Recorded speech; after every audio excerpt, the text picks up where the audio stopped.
Welcome back, Martini Giant fans. This is episode number 143, which is Civil War from this year, 2024. That is directed, of course, by Alex Garland, and it's starring Kristen Dunst, but also has, amongst a very small role in this, is Jesse Plemons, who I have to say, he's probably on screen for like 5 minutes, but his performance is so amazing in this that he should probably be nominated for a Best Supporting Actor.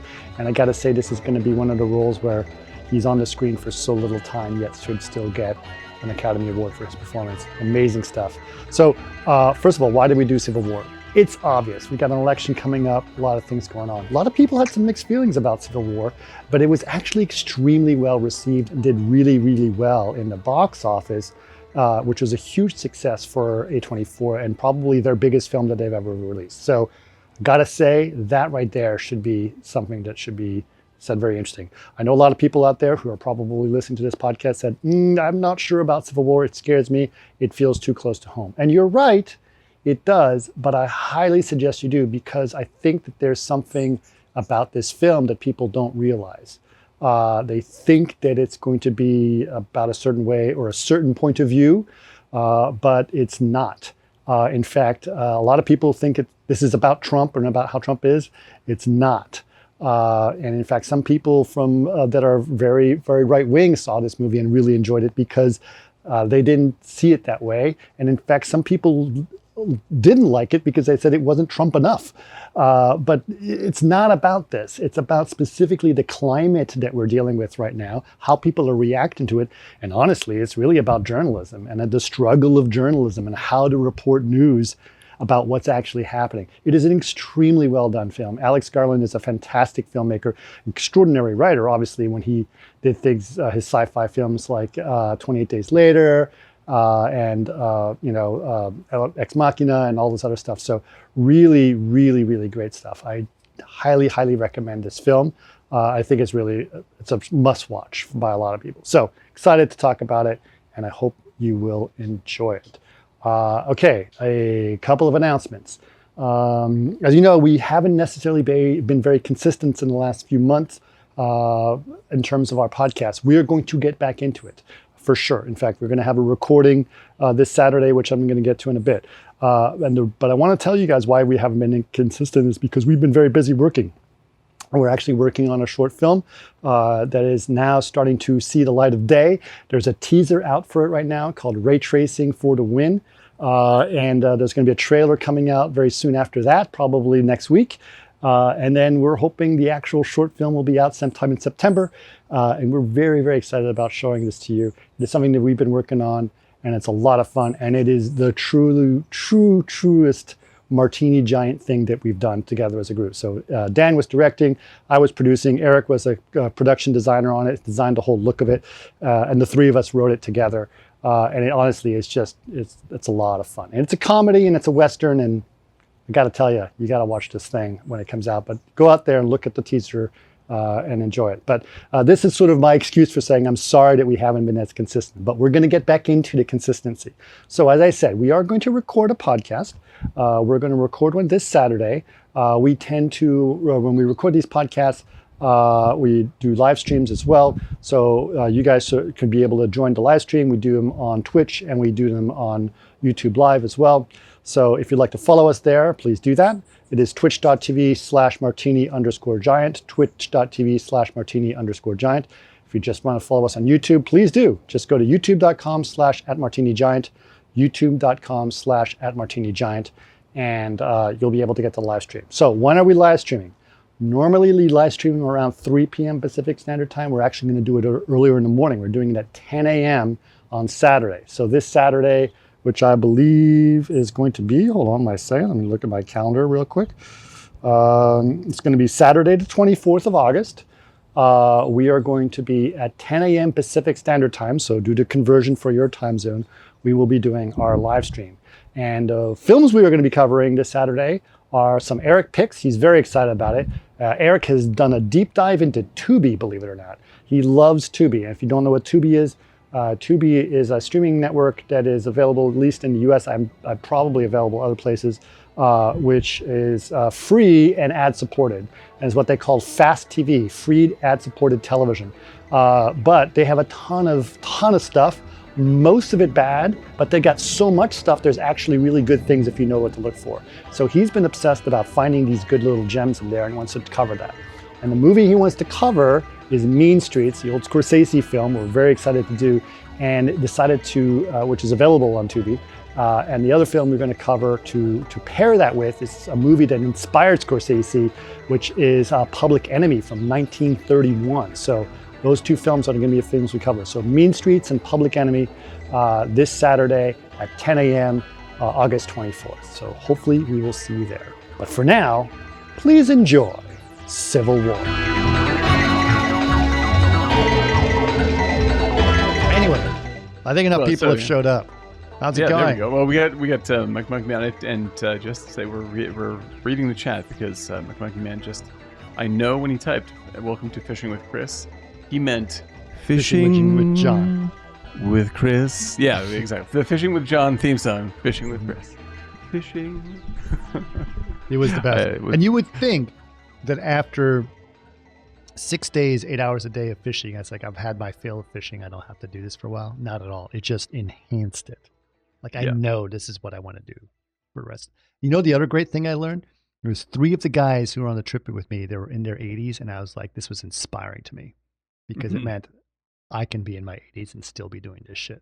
It's not. Well, I've got at least 30 years of fishing left in me. This is definitely, like, the way that you describe it is a total Zen experience, and that doesn't mean like sitting and chilling. Oh, it's like, high adrenaline. It's not Zen to me. Yeah, no, like well, this is what I mean. It's high like focus. Yeah, that's this like Zen means you are in the groove. Like you're not thinking about a bunch of bullshit. Right.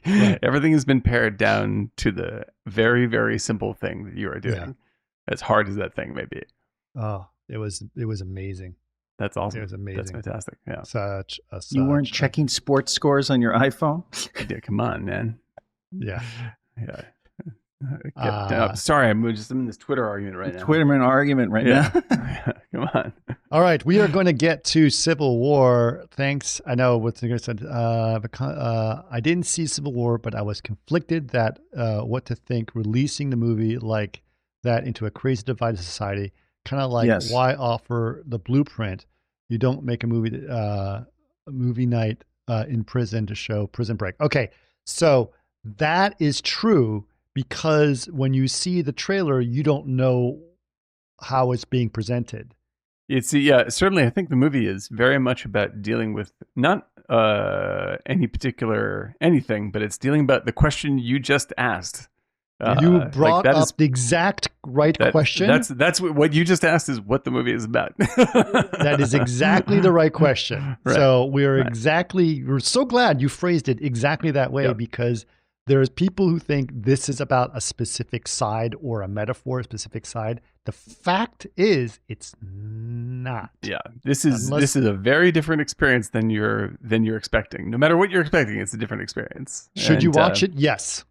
Yes. But you have to admit there's certain aspects of it that who are possibly on our extreme right or left, it's like pornography for them.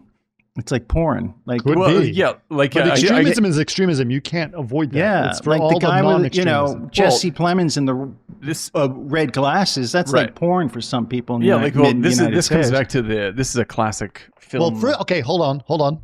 Just the fact that you said that's porn for certain people in the middle of the United States means you have made assumptions about the middle of the United States, which is exactly where we are now because of that. Right. This is the curious for thing. you to say that is it's hilarious because you guys both you definitely I'm sorry. I'm probably the most independent out of all you guys. I was going to say this about just film in general. It's like but it is pornography when you see stuff like that. What you just said, Eric. It's violence. Right?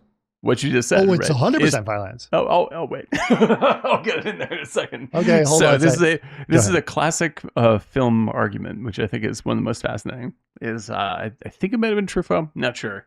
But he's like, it is impossible to make an anti-war film, right? Because war is, of its nature, entertaining to you, right? And so, like, no matter how anti-war your war movie is, there are going to be people that watch it going, whoa, that's fucking awesome. And so you Saving Private Ryan, whatever you got, people are like, oh, it's fucking great when that thing happened. And that moves into something, a territory that we've talked about a lot, which is how much responsibility should you take for how your audience interprets what you say when they will interpret whatever as whatever they want. You know, because this is like the thing I always say is like, when you have people in this country who read the New Testament, in which their prophet is extremely clear about being quite pacifist and socialist in very literal terms, they still take that to mean we should kill people and fuck the poor. I think your audience is going to read into a thing whatever they're going to read into a thing all the time. I understand, but it's so. I think from my perspective, I saw it twice. I loved it. Mm-hmm. It was a brilliant film. I actually feel like he took a lot of that, and I don't know if I'm correct on this, but a lot of the characters of the photographers, I feel he based it on the war photographers from Vietnam. I have a bunch of books and on that, and great picture books, and I feel like that's where they pulled it from, because it wasn't like the Robert Capa experience. It's more like Vietnam. Mm-hmm. So they took Vietnam type of war photographer, and but I look the kind of thing where in this political environment, and the music, by the way, that band started in 1970. Most of the music was like Suicide. Yeah, that's like early proto punk. I think they came up with punk, the name. Yeah. So really interesting musical choices. Mm-hmm. But I just felt like it's kind of, I think he's a brilliant filmmaker. I love the film, but at the same time, you know, if he put this out, I don't know, like 2017, I don't know how it would be perceived. Right now, it's such a hostile, everyone's so tense right now.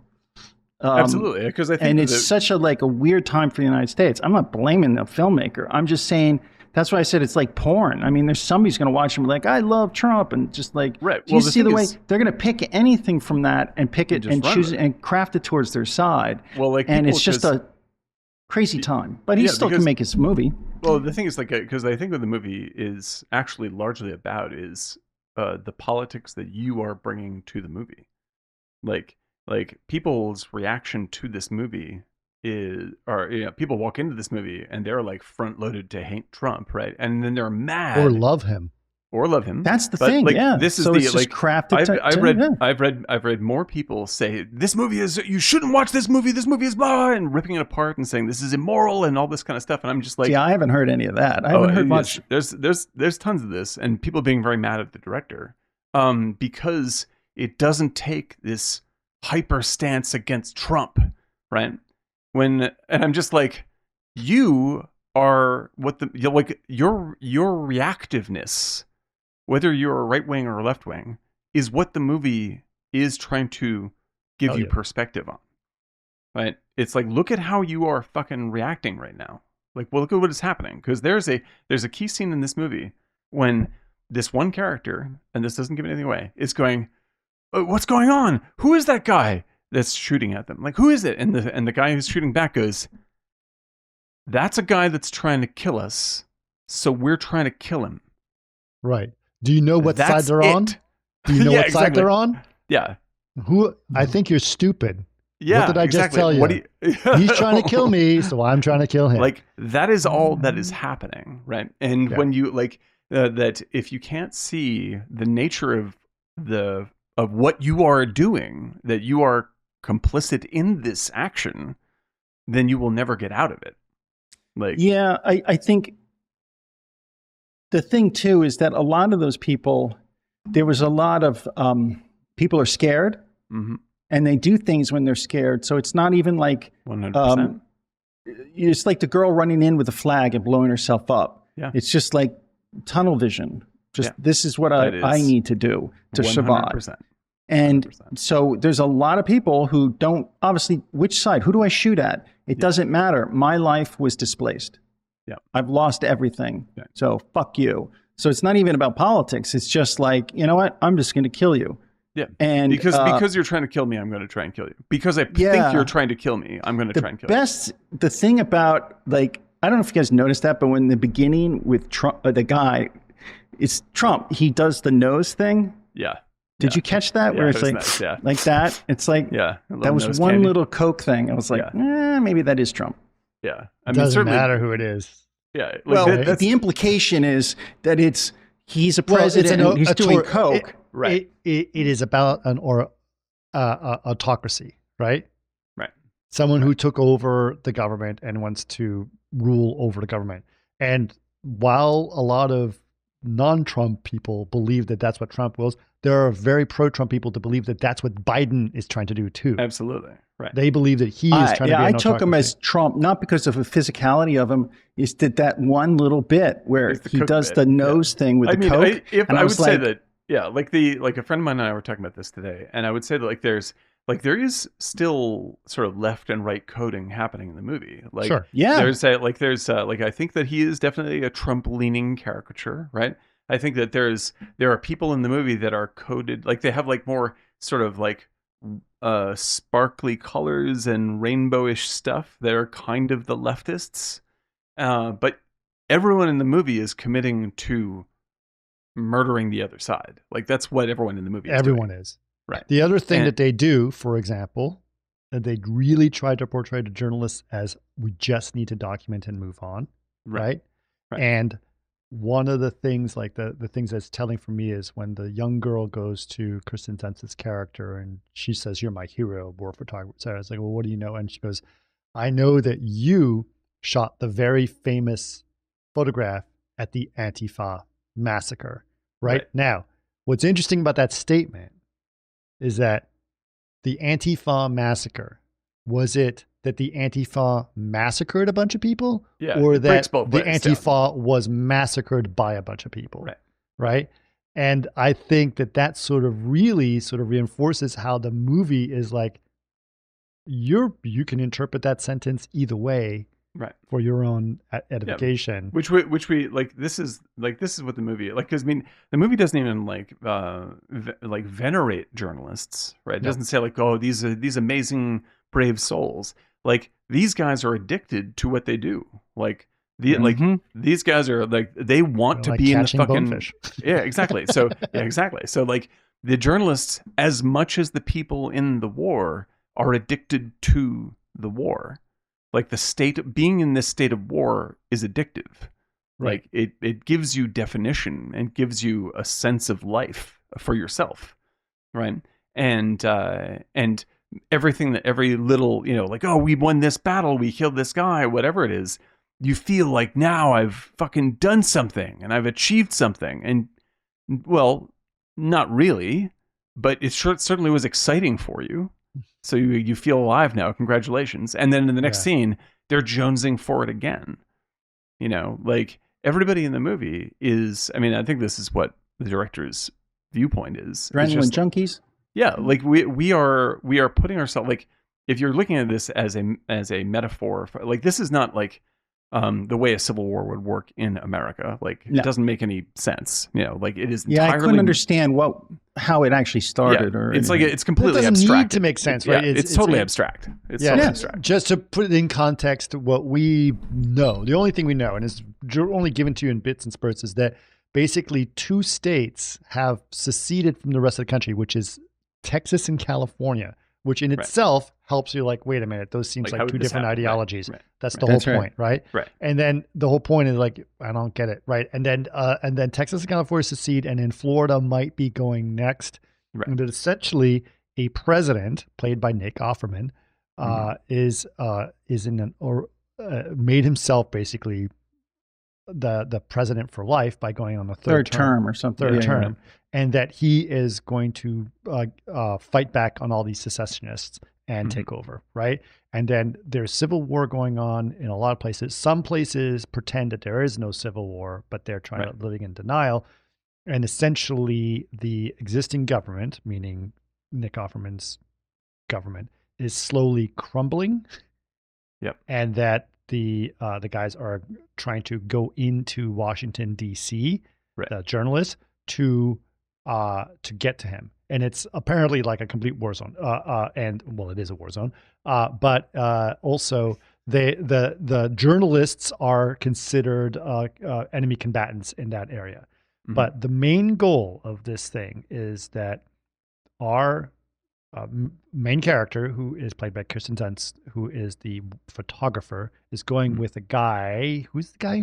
Who's the journalist guy? who the The actor younger is. guy. He's so good. Yeah, He great is. actor. Yeah. He's really Yeah, good. he was And great. he's their goal is to go into Washington, D.C. and interview the president. No one's talked to him in 14 months about this, right? They want to ask him direct questions, like a real journalist does. By the way, this is also something that is, they don't address the Fox News, CNN debacle of news. They don't even address that. These guys are trying to pretend to be like real journalists. They're working for Reuters. Right? Yeah, but they do in an offhand way, I felt, is when they went to that one part of some town outside of Pittsburgh or wherever they were. But they're like, have you guys been living in a bubble? What's going, we don't watch much of anything. That's true. That's true. And that is. And I was like, oh yeah, they basically tuned out. But then I was in the store when they were in the store. I was like, yeah, they're smart. They just didn't want to get involved and they were being pacifists. And then you go outside, they're on the roof. Yeah, I was like, I think this is one of the best moments in the movie, because you have like these people. They go through all these towns. Everything's destroyed, bodies everywhere. And this one's like, beautiful, preserved, it's flowery Sunday. Disneyland, We're having the a most parade. suburbia America ever. Right, and it's just like, oh, we walk into a clothing store and there's a girl reading a book by the counter, and you're just like, what the fuck is going on? Feel free to try something on, like nothing has happened. Hey guys, thanks for coming by. And then they slowly reveal that this town is fucking armed to the gills, and there are guys on the roofs, and like this is like there's like all these people, like they just want to like, oh, we don't really pay attention to that, and really what they're really doing is putting it off on these guys out here. Like, we are going to make these that's people... the passive aggressive kind of stuff. Like, hey, we're all good. I have guns on you right now. But the one thing, broad scope of the movie, the sequences and the fighting were so brilliantly shot and so beautiful. And then when you kind of step back and look at it, it's just like a corner of a building. It looks like a college campus that it was on spring break. I mean, the smallest sets. They spend their money so wisely. Do you know what I mean? It wasn't these wide insane. city shots, with brilliant. Roland Emmerich shit. It was like little shot. That's the brilliance of A24, I think, honestly speaking, is they spend their money very wisely. But it was gripping as any war film, but it wasn't like destroyed French town. It's like, it's a corner of a building in college. They're not trying to convince you of the world by showing you big establishing shots. Yeah. They're trying to convince you of the world by showing you things that you're very familiar with. Like, this is a fucking city college. Yeah, and you're like, I am going to get shot to death right here in front of this fucking gas station. The guys hiding behind that column. And the sound scene. effects was, that was so good. Like, and the way they cut it up with photographs to break that and with silence, and it punctuates these moments. Yeah, I literally saw it twice. I loved it that much. Yeah, like the thing is that's so brilliant. Yeah, I was the one who saw it first, and I saw it at dinner. I was like, "We gotta see this. We gotta cover this." Yeah, you went crazy over it, and I didn't know what to expect. I didn't know much about it, and I really didn't know much about it going in. But I was like, "Man, this is so tight." He's such a brilliant filmmaker. Now, this guy wrote 28 Days Later, Ex Machina. Ex Machina. Ex Machina. Like, he is really smart. Yeah. He also has claimed multiple times that he's retiring from filmmaking. So even though he said that, people say that though. Soderbergh said that and then made like 60 hours of stuff. So hopefully he will keep on going. But yeah, like I think that this one must have been an extremely hard movie to make, just in terms of like it's a hard thing to go on the road and get yelled at by everyone you talk to for making this movie. It's a hard thing to make this movie because it's a lot of physical work to do a movie like this.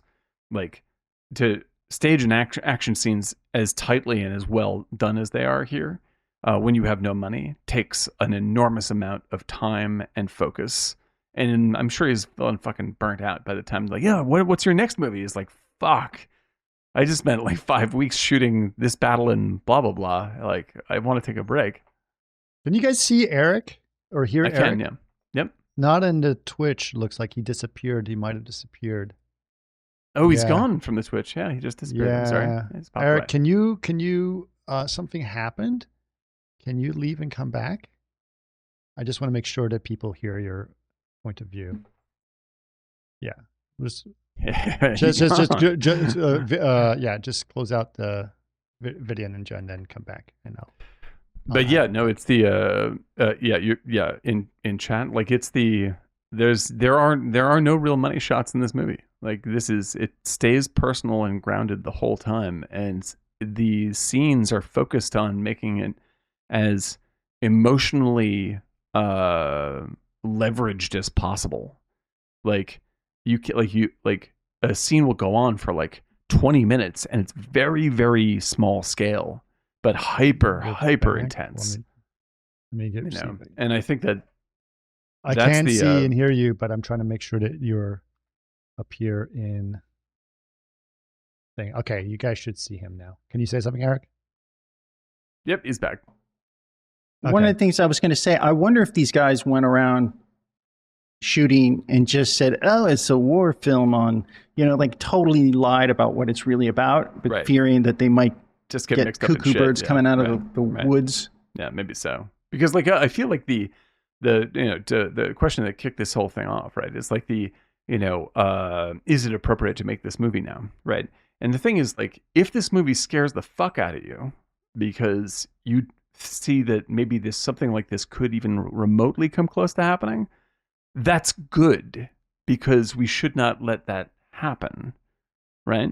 Because it's super fun to argue online with everybody, but the fact is, like, that's how this all started. Yeah, like there's shit that I really deeply care about, Roe v. Wade, blah blah blah, all that stuff. There is not one thing, not one, that I would put up.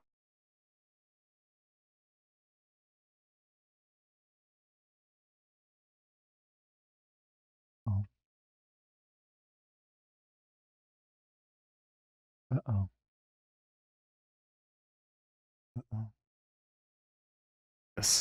If you want to see your kid get shot in the street in front of you and then go, I wonder if it was really worth arguing with that guy on Twitter. I can't hear you. Because that's where it arrives. So if the movie scares the fuck out of you, that's good, right? And then the movie is about the fact that hold on. we are addicted to the idea of conflict to define our lives.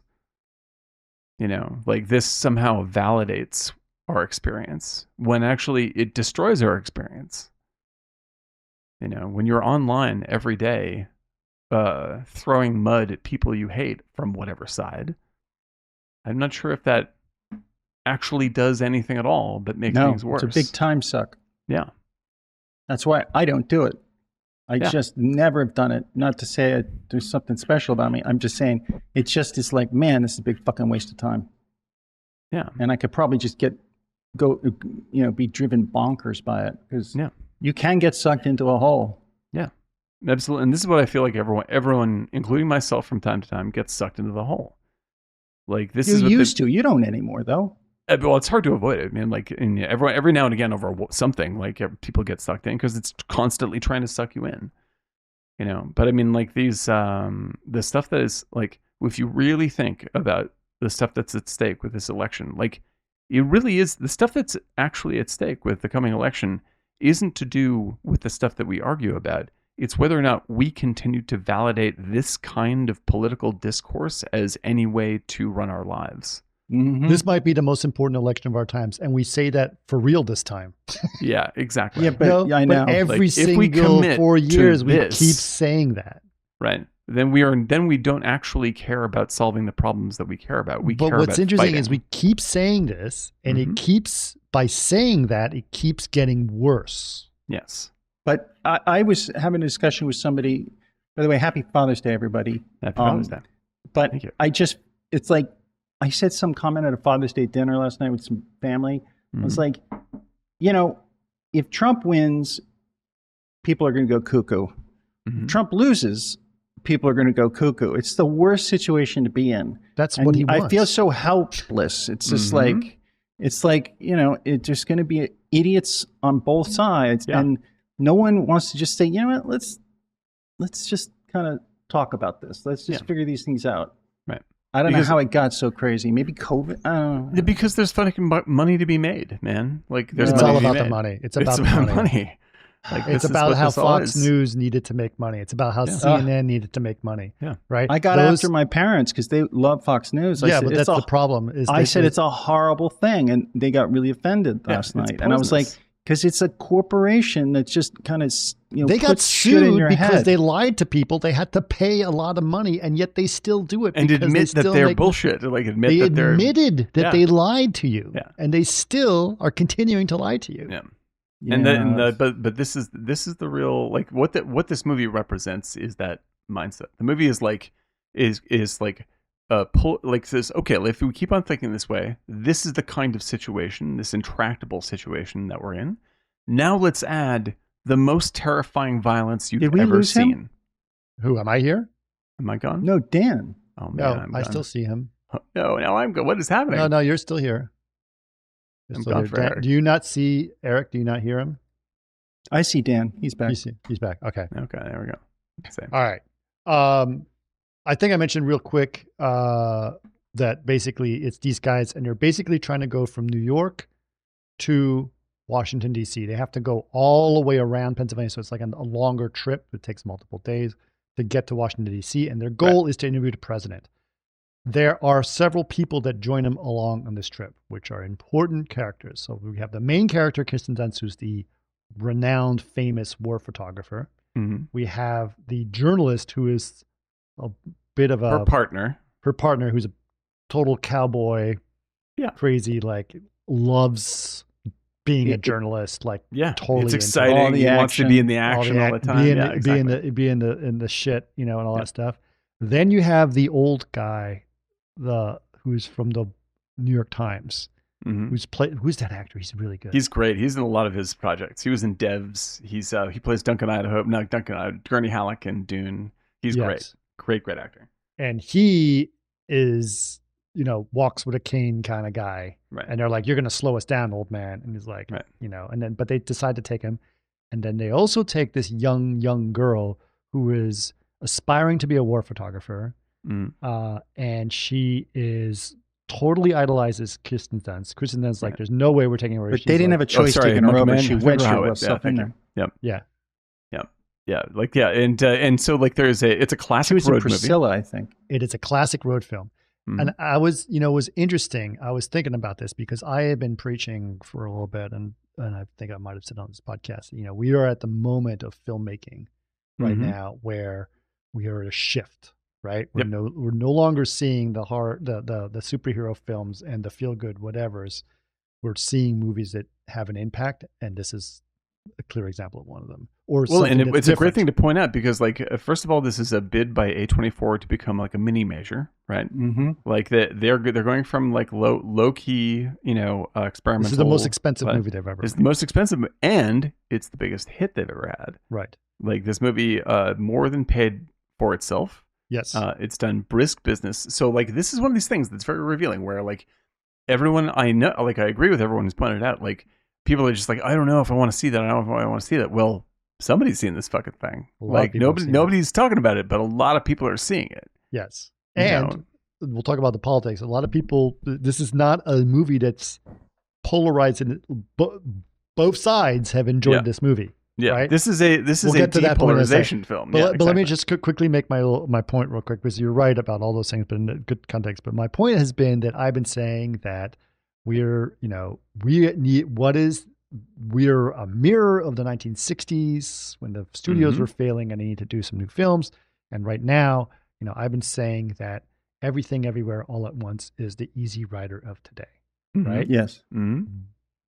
But I think this might be more of the Easy Rider of today, because this movie actually is very close to Easy Rider. Yeah, it's true. It's a road movie. It's more of a societal impact, reflects back what's going on, like with the hippies and more so than Everything Everywhere. I agree with you. I certainly think that those two, they're part of a different wave that is part of this change. Like I think Right. that this is like certainly it's a road movie. It's a very confrontational movie, like Easy Rider was. Like Right. the establishment And you hated go Easy through all Rider. these different They did, steps yeah. and these little things along the way that are all very scary and disturbing as we Right. go Like along. the Civil War doesn't care if you like Civil War. Like, and this is no fault to Everything Everywhere. Everything Everywhere is a fucking incredible movie, but it is also an extremely likable movie. Like, it's an easy one to get on board with. This one is like, I don't know, man. This is challenging. This is a tough one for a lot of people, you know. And that did so well is, I agree with you, extremely heartening on a number of fronts. Not just on a filmmaking front, but on like an audience front. Like they want to see this shit. They want to see stuff that's like not soft pedal garbage. Mm-hmm.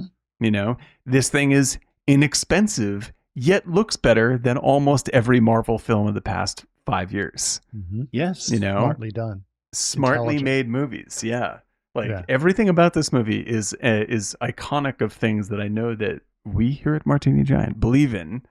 And it was extremely exciting to see that. Like it's fucking so well made. It's so well crafted, and it knows what it's saying. It's visually beautiful, shot gorgeously, right? Yeah. How did they do that? They used a good camera, a good DP. Yep. Good, look at that. Stuff, do right? it well. how is it such a compelling story? It was well written. Yeah, exactly. Why are you so emotionally invested? It's well acted. Yeah. These are all easily solvable problems in the film industry. Well, it's all also these less things cooks. You know, and by the way, also less costs cooks, less money to solve. Yeah, the Marvel franchises just have layers upon layers of just nothing but cooks. Makers. Yeah, exactly. Marvel is nothing but cooks. It's a restaurant of cooks, right? Yeah. And it's like too many cooks. Whereas this is like, you got a great cast, a great writer-director, and a studio focus. And they're making this fucking movie, and this is what you're going to see. And like they're not there like, we'll support it. Yeah, that is brilliant. That is really brilliant. So like this is Martini Man, did you see the film? I'm just wondering if you've seen it or not. Too many cooks. Yeah. But yeah, like that's the real joy of this thing. And I think you're right, because like it's an opportunity, it's a moment for I mean, Alex Garland's been around for a long time, but he saw the window. He's like, okay, superheroes are on their way out. Let's push really hard and try and platform this on a bigger level. Let's go. And he went for it, and it worked. And it paid off huge for A24. You know, and so now you're going to see more risks like that from A24. Yeah. You know, like it's going to be a long time before A24 Pixar is out, you know, and hopefully along that path, other studios, other smaller studios, and other filmmakers will see that, like, oh, fuck, I could probably do half a Civil War myself with my buddies. Yeah. Mm-hmm. You know, like that's stuff can. that you can, yeah. They can. Like, now, I got to say, really there is definitely visual effects. Someone says, oh, there's no visual effects. There is definitely visual effects in there, right? Tons. Great ones. Yeah. But they're really well done. They're very smartly done, right? Yeah. This is the best combination of you do smart things, whether they're visual effects, whether they're in camera, whether they're set design, whether it's location scouting. You just do it really intelligently. Yeah. And you don't throw, you know, there was an analogy that I heard. This is out of context, and I'm sorry. I'm just pulling a little ADD. Action. Yeah. Wait, it's rubbing off now. There was someone who was talking about how in the tech industry, you know, people want to do something. I think it was specifically related to AI, right? Mm-hmm. You know, like, you know, for AI to do artificial intelligence, or GAI, right? You just need to have a lot of money.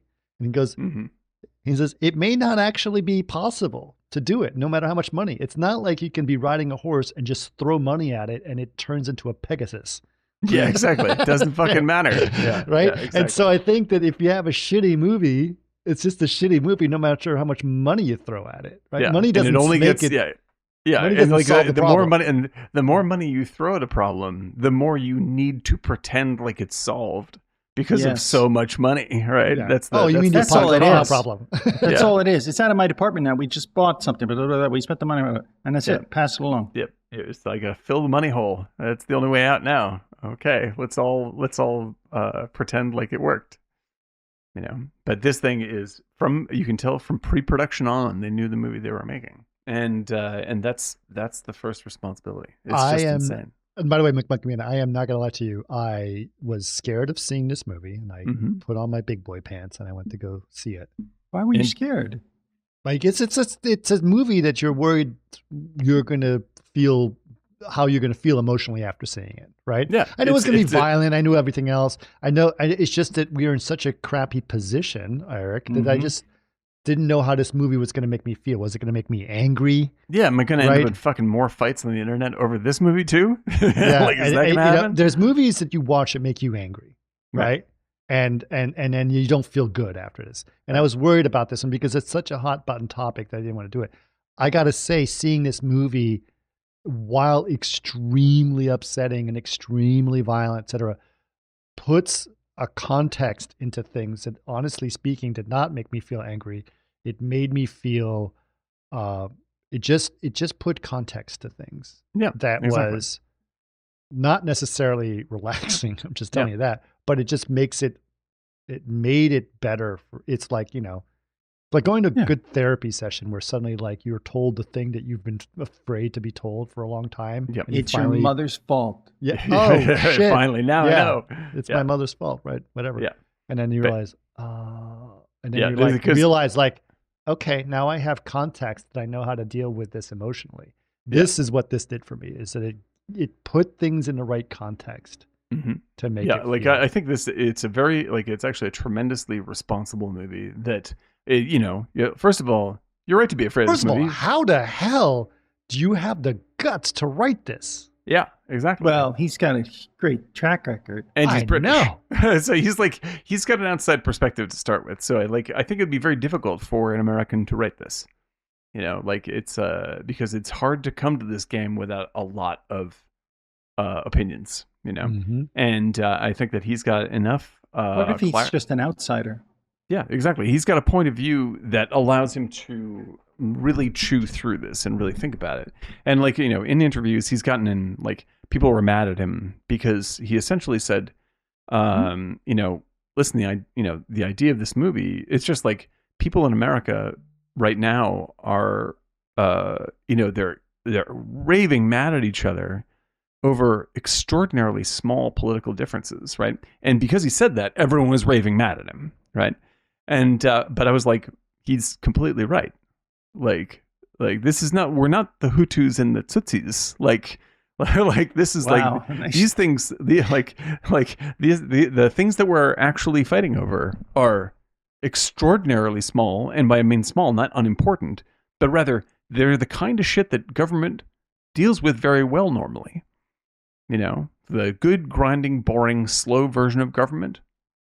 This is what happens. This is the kind of stuff you run through it, and then it's fine.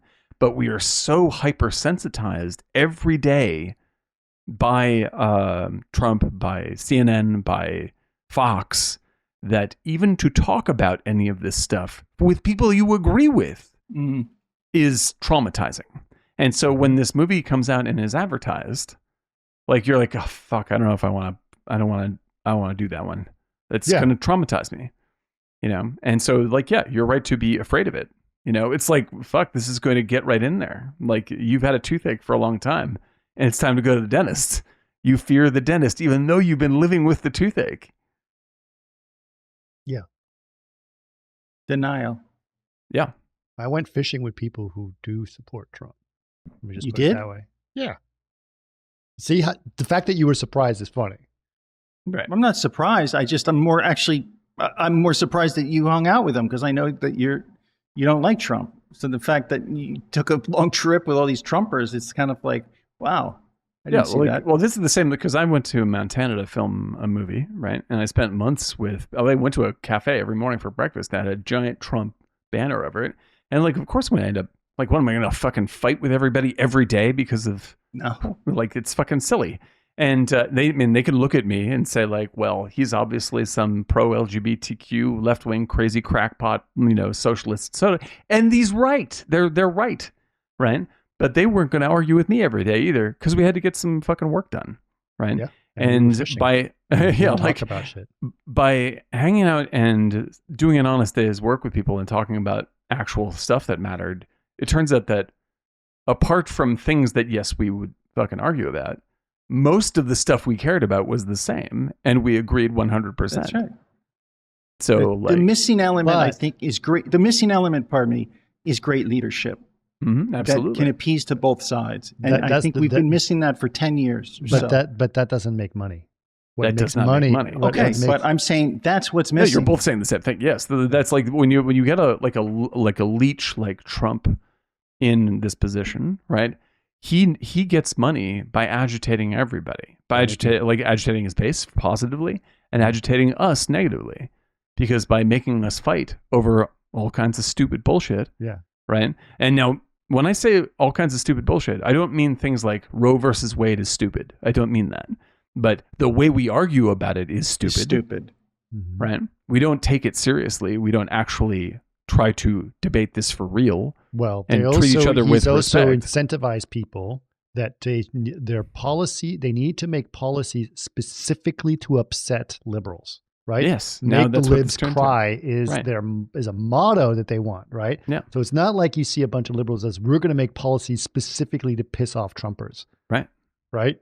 That's what they want. They want to do that. And this happens so like and like you see any of my liberal friends who are, by the way, not as liberal as I am. They love making Trump supporters screaming mad.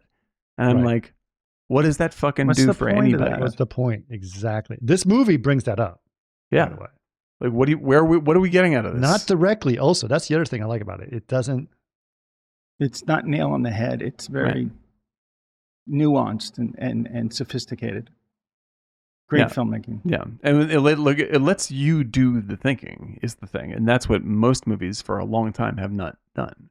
Yeah. Like it says, here's a very high stress situation and you can now think about what this means. And you go, oh, fuck me. I thought you were going to tell me what this is. Cause I go into a movie like this and I want to see someone say like, that's Trump. Let's get the Trumpers. Then I feel good because we're on the good guy's side. We're killing the bad guys. Well, great for you. That is not this. You're right. We've also been having a slew of movie where it's very clear who's the good guy and who's the bad guy. Yes. And that is perfectly appropriate now and again, but it is not a balanced film diet. You know, like this is the thing, like storytelling, because it's gone on long enough. I bring this up all the time. I'm sorry to repeat myself to everybody, but here it is, right? Is that it's gone on long enough now for a decade plus where you get people who see a movie like Blade Runner, right? And then ask, why would they make a movie about a racist cop who kills slaves as a hero? Like, why would you make that movie? Like, why would you have a main character who is a bad person? Like, as if you couldn't get anything from watching that story, as if it's impossible to watch that story and go, oh, see, like, first of all, because they're robots, I am agreeing with him for the first half of the movie, and it's uncovering the fact that I am unconsciously bigoted. And then when he makes his realization, I am also making a realization and learning something about myself. That's a useful thing for a movie to do, right? But today, many people are like, no, I would like a movie that tells me I am good and there's no argument. And that is bad for you. That's like eating sugar for breakfast. Stories. That's got to be the name of your production company. Sugar for breakfast, man. Hello, sugar for breakfast. No, Mr. Tom's in a meeting right now. Sugar for breakfast. But that's the deal. I mean, I think that, but you see now there are more and more movies that realize that challenging the audience is actually a large part of why people watch stories. Like, they want to think about stuff. They want to confront their own emotions. Has not been able to do that, right? Yeah, right. Like, I know I keep using this example, I'm sorry, but Don't Look Up is a perfect example of these are good, these are bad. Yeah, these people are bad. Look at these bad people, and don't worry, you're one of the good ones. Like, yeah, oh, thanks. Like, right? Like when you, the thing is, like, when you tell them, like, I think it's like you tell a heroic story, like Superman or The Untouchables, one of a great film, right? Like, you tell a heroic story. The idea of telling a heroic story is to tell a story about a person who you aspire to be, like the assumption is you're probably not as fucking together as Superman about your goodness, right? Right? But you watch him set the standard against impossible odds and do the right thing, then you go, I would aspire to be that good, right? You watch a movie called The French Connection and you cheer for Popeye Doyle stopping the bad guys, and at the end you're like, maybe I shouldn't have been cheering for this dude, and maybe I should look at my own motivations here. Then you also learn something, but in both cases, you are the one that grows from it. Like, that's what stories are for. They're to learn stuff about yourself, not to congratulate you for being so pretty. And Civil War is definitely not here to congratulate you. No. It's here to question you. Yes. So he did his job. Yeah. So here's another thing that's interesting. They go in, there's a lot of things that happen. We can talk about specific scenes, but I want to go to the end to make a point. But there are lots of instances that are important. But in the end, specifically what happens is they end up on the very front lines to do what they wanted to do. They wanted to go in to interview the president. And what they end up doing is end up storming into the White House with, there's the three of them. There's the young girl, Kirsten Dunst, and the journalist. And they're behind these guys who are military, right? On the WF was the Western Front, which is the people are going in, right? They storm into the White House much like people stormed into the Capitol on January 6th. Yeah, exactly. Yeah, exactly. Okay? Like these images, you can't get away from the image. Like you're just like, and you're like, we're with the good guys. Wait, what? Wait a minute. Why are we doing the bad guy things? What, right? Right. The president tries to get away in his limousine. Right. Because they know he's like, and they're like, he's going to get away with him. We're going to freaking, no prisoner. We're going to kill him. Right. Hang Mike Pence. Yeah, right? Exactly. Right. And so we're going in after this president because he's bad guy. Now the whole time you've been thinking this is Donald Trump, but it's like, it's not real, not the whole time. But I mean, I'm just saying the ambiguity is there. Yeah. There's like, it's heavily coded Trump-ish lately, but like there's enough there to make you think this is like, this can go both ways. Like there are notes here that ask me to think both ways. They go in to try to interview him, and the people, they got him literally right there at the Oval Office, and he's like, "Stop before you kill him." I have a quote. I need a quote, and he goes, "So please don't let him kill me." He goes, "That's good enough."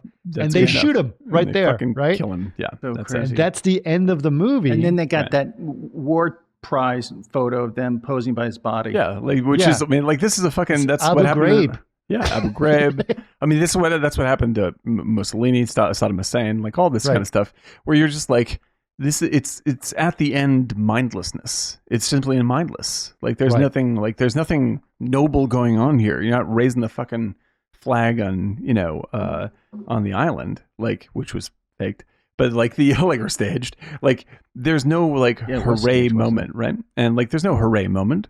This is the people. They fucking just go and shoot this dude.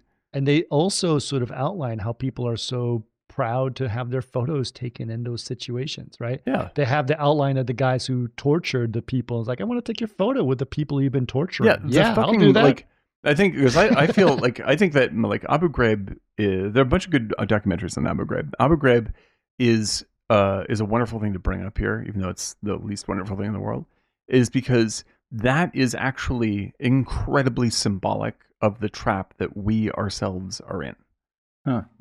Because those guys that did that awful shit, hideous, heinous shit, were all normal people before they were indoctrinated into it. Before they went into work in that prison. Yeah, so it's like can't Vietnam be War. That many people. Nazis, right? Nazis. There's a lot of people. If you think that you can't end up doing the bad stuff, you are kidding yourself. Wasn't there a Sean Penn movie like that?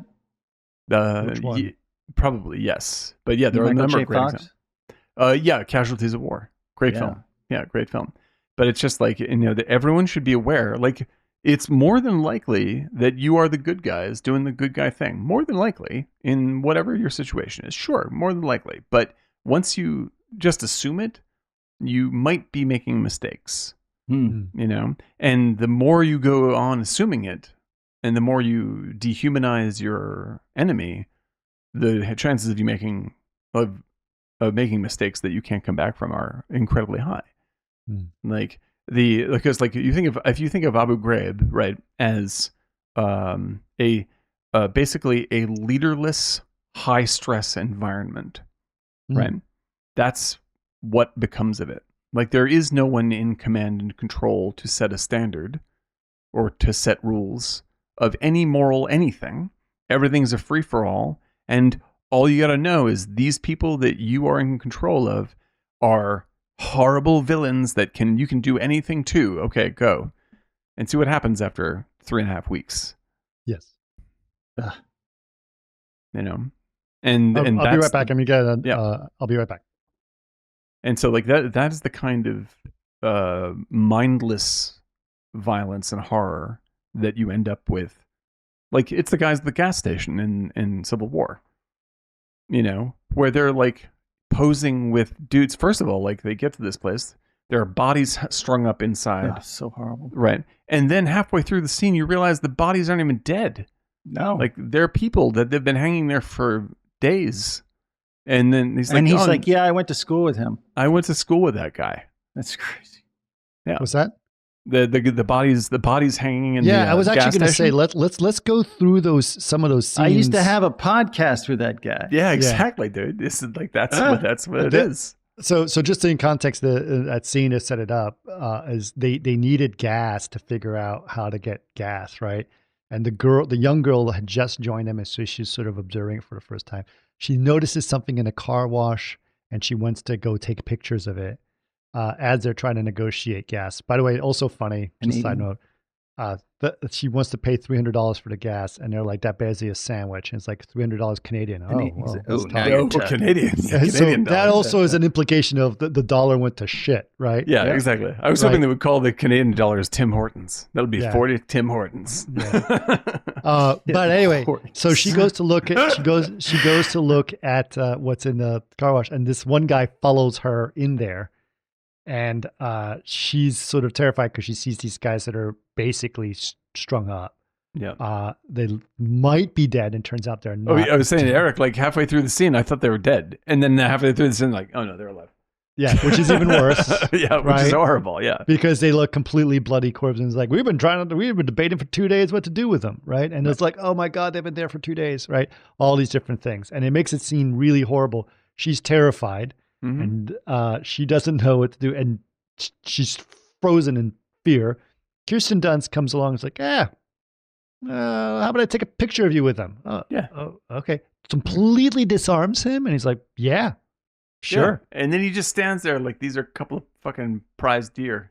Yeah. It was exactly like prize deer. I used to go to school with that guy. Yeah. So that is, yeah. Like this is like I used to go fishing with that guy. Yeah, exactly. You know, and like the movie is so casual about this. Like it's just like you're in a situation where you like. This is why it's important. Everyone was like, everyone who hated this movie was angry that you can't tell the difference between the sides.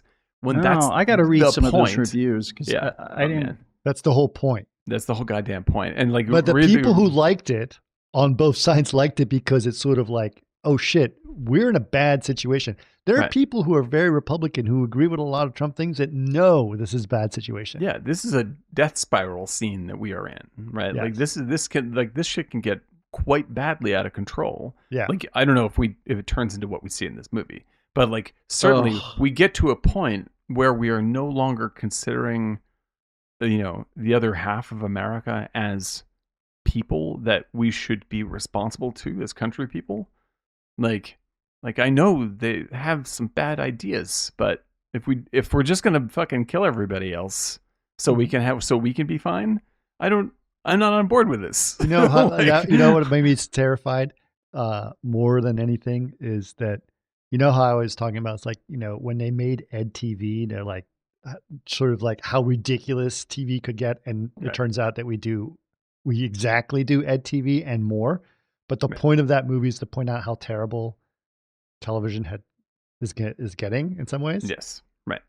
My fear is that if we end up, what if in 20 years we're like, this movie was trying to tell us what was going to happen to America, and we should have listened to it. I'm like, I really hope we don't get that bad. Yeah, it's like, I think that I hope that I'm right about this. Like, I don't think that that's what is going to happen. Say, like, Trump wins the election and then there's like, suddenly we're all shooting each other. I don't think that that's on the table, but we notch it one more step towards that. And the more we do it, then say 20 years down the road, it's our kids who are shooting each other. Yes. That's what's going to happen. And we're the ones who are responsible for that. We are the ones who can pull out of it right now. We still have a fucking brain in our heads. And so, like, and again, none of this is like, I have things that I deeply care about that are very personal to me, like I brought it before, LGBTQ rights, etc. Like, these are very, very powerful, meaningful things to me. But if I'm really serious about it, then I have to talk to people seriously about it. I don't fucking scream at them so we get into a killing fight, because that's not going to make the people safe that I would like to be safe. Like, that's going to endanger those people, like, because to satisfy my ego in the moment of argument. Like, I really showed that fucking blah, blah, blah. Make them cry. Make them cry. Like, I have to, as much as you may be angry at someone, if you are making them more angry and endangering your children, you're not doing the thing that you would want to be doing in the longer scale of things. Right. I think that goes back to the whole in leadership, because those who can't figure it out on their own, hire people within society, help voice those opinions to guide them. But we don't have that. We have this big vacuum. Right. Well, I mean, the thing is, like, because go ahead. There's a guy in one of my fly fishing groups, right? And we were talking, and there's a chat, a group chat we have, and one of the guys is in his 80s, right? Now lives in Tennessee, more specifically, right? He loves to post pictures of the price of gas that he's paying in Tennessee, right? Because he wants to tell people how, because you voted liberal, this is what you get. That's why this is happening. Really? I'm not sure if there's a connection there, my man. That's a lot of work. California is bad. Look at how much you're paying in gas, and you should come live in Tennessee, where Republicans allow you to pay $3.55 for gas as opposed clearly to the economics make sense. At which point I respond, I pay $248 a year to power my car because it's electric. Exactly. Right. Or you can say, like, it's a good thing to, like, I like spending less money. But you see what I'm saying is, like, he is trying specifically to instigate that. Absolutely. Of course. Because when you, like, everyone wants to, but out of nowhere also. I know. Yeah, of course. Yeah. But everyone does this. I mean, I have done this in the past. I try not to do this now, but like when you feel like you're on the moral good guy side, that's when you want to pick fights to tickle your ego. You're just like, I'm the one who knows, and I know better than you, and I want to show that I'm better and smarter and gooder than everybody. And this is my platform, right? I am on the verge of doing that in this moment. I'm on a podcast talking about how I think rightly about this stuff. But like the reality of it is, like, the real story of gas prices is more complex. The real story of Roe v. Wade is more complex. And if you actually care about these things, then you have to talk about them as real things, not as stories in which you're the good guy. Like, that's it. Because if you're talking about it as a story, you're going to get pretty addicted to being the good guy. And you'll be divorced from reality on this stuff. Like, I don't understand how people can be, super moral. I mean, I do understand. I've done this myself. But super moralistic on one point and then totally lax on another. Just like, how can you do this? And the people and the so-and-so. Also, I use cell phones, which use cobalt, which are mined by child slaves. But that's for another day. Wow. They're using Like, less and less cobalt, but that's a different story. But this is the thing. It's like, like you want to like be I see- aware of I this. get your point. I get Yeah, your point. you like be aware of how you are actually connected You're to the world. wrong, Dan. You're wrong. This is it. Fuck you. This is it. Like, you are of the world. Gas prices may be down, but the reasoning for that is different. Like, it's not because Republicans were like, low gas prices over here, and they Taxes, waved their wand. taxes. Yeah, exactly. Like, no one's ever been able to do that. And besides, like, I would love to pay. If there was a real way to do this, where I could say, "Oh, I tell you what I'd really love to do is pay low gas prices and less for the military." Can I do that? No, because it's a little bit one or the other.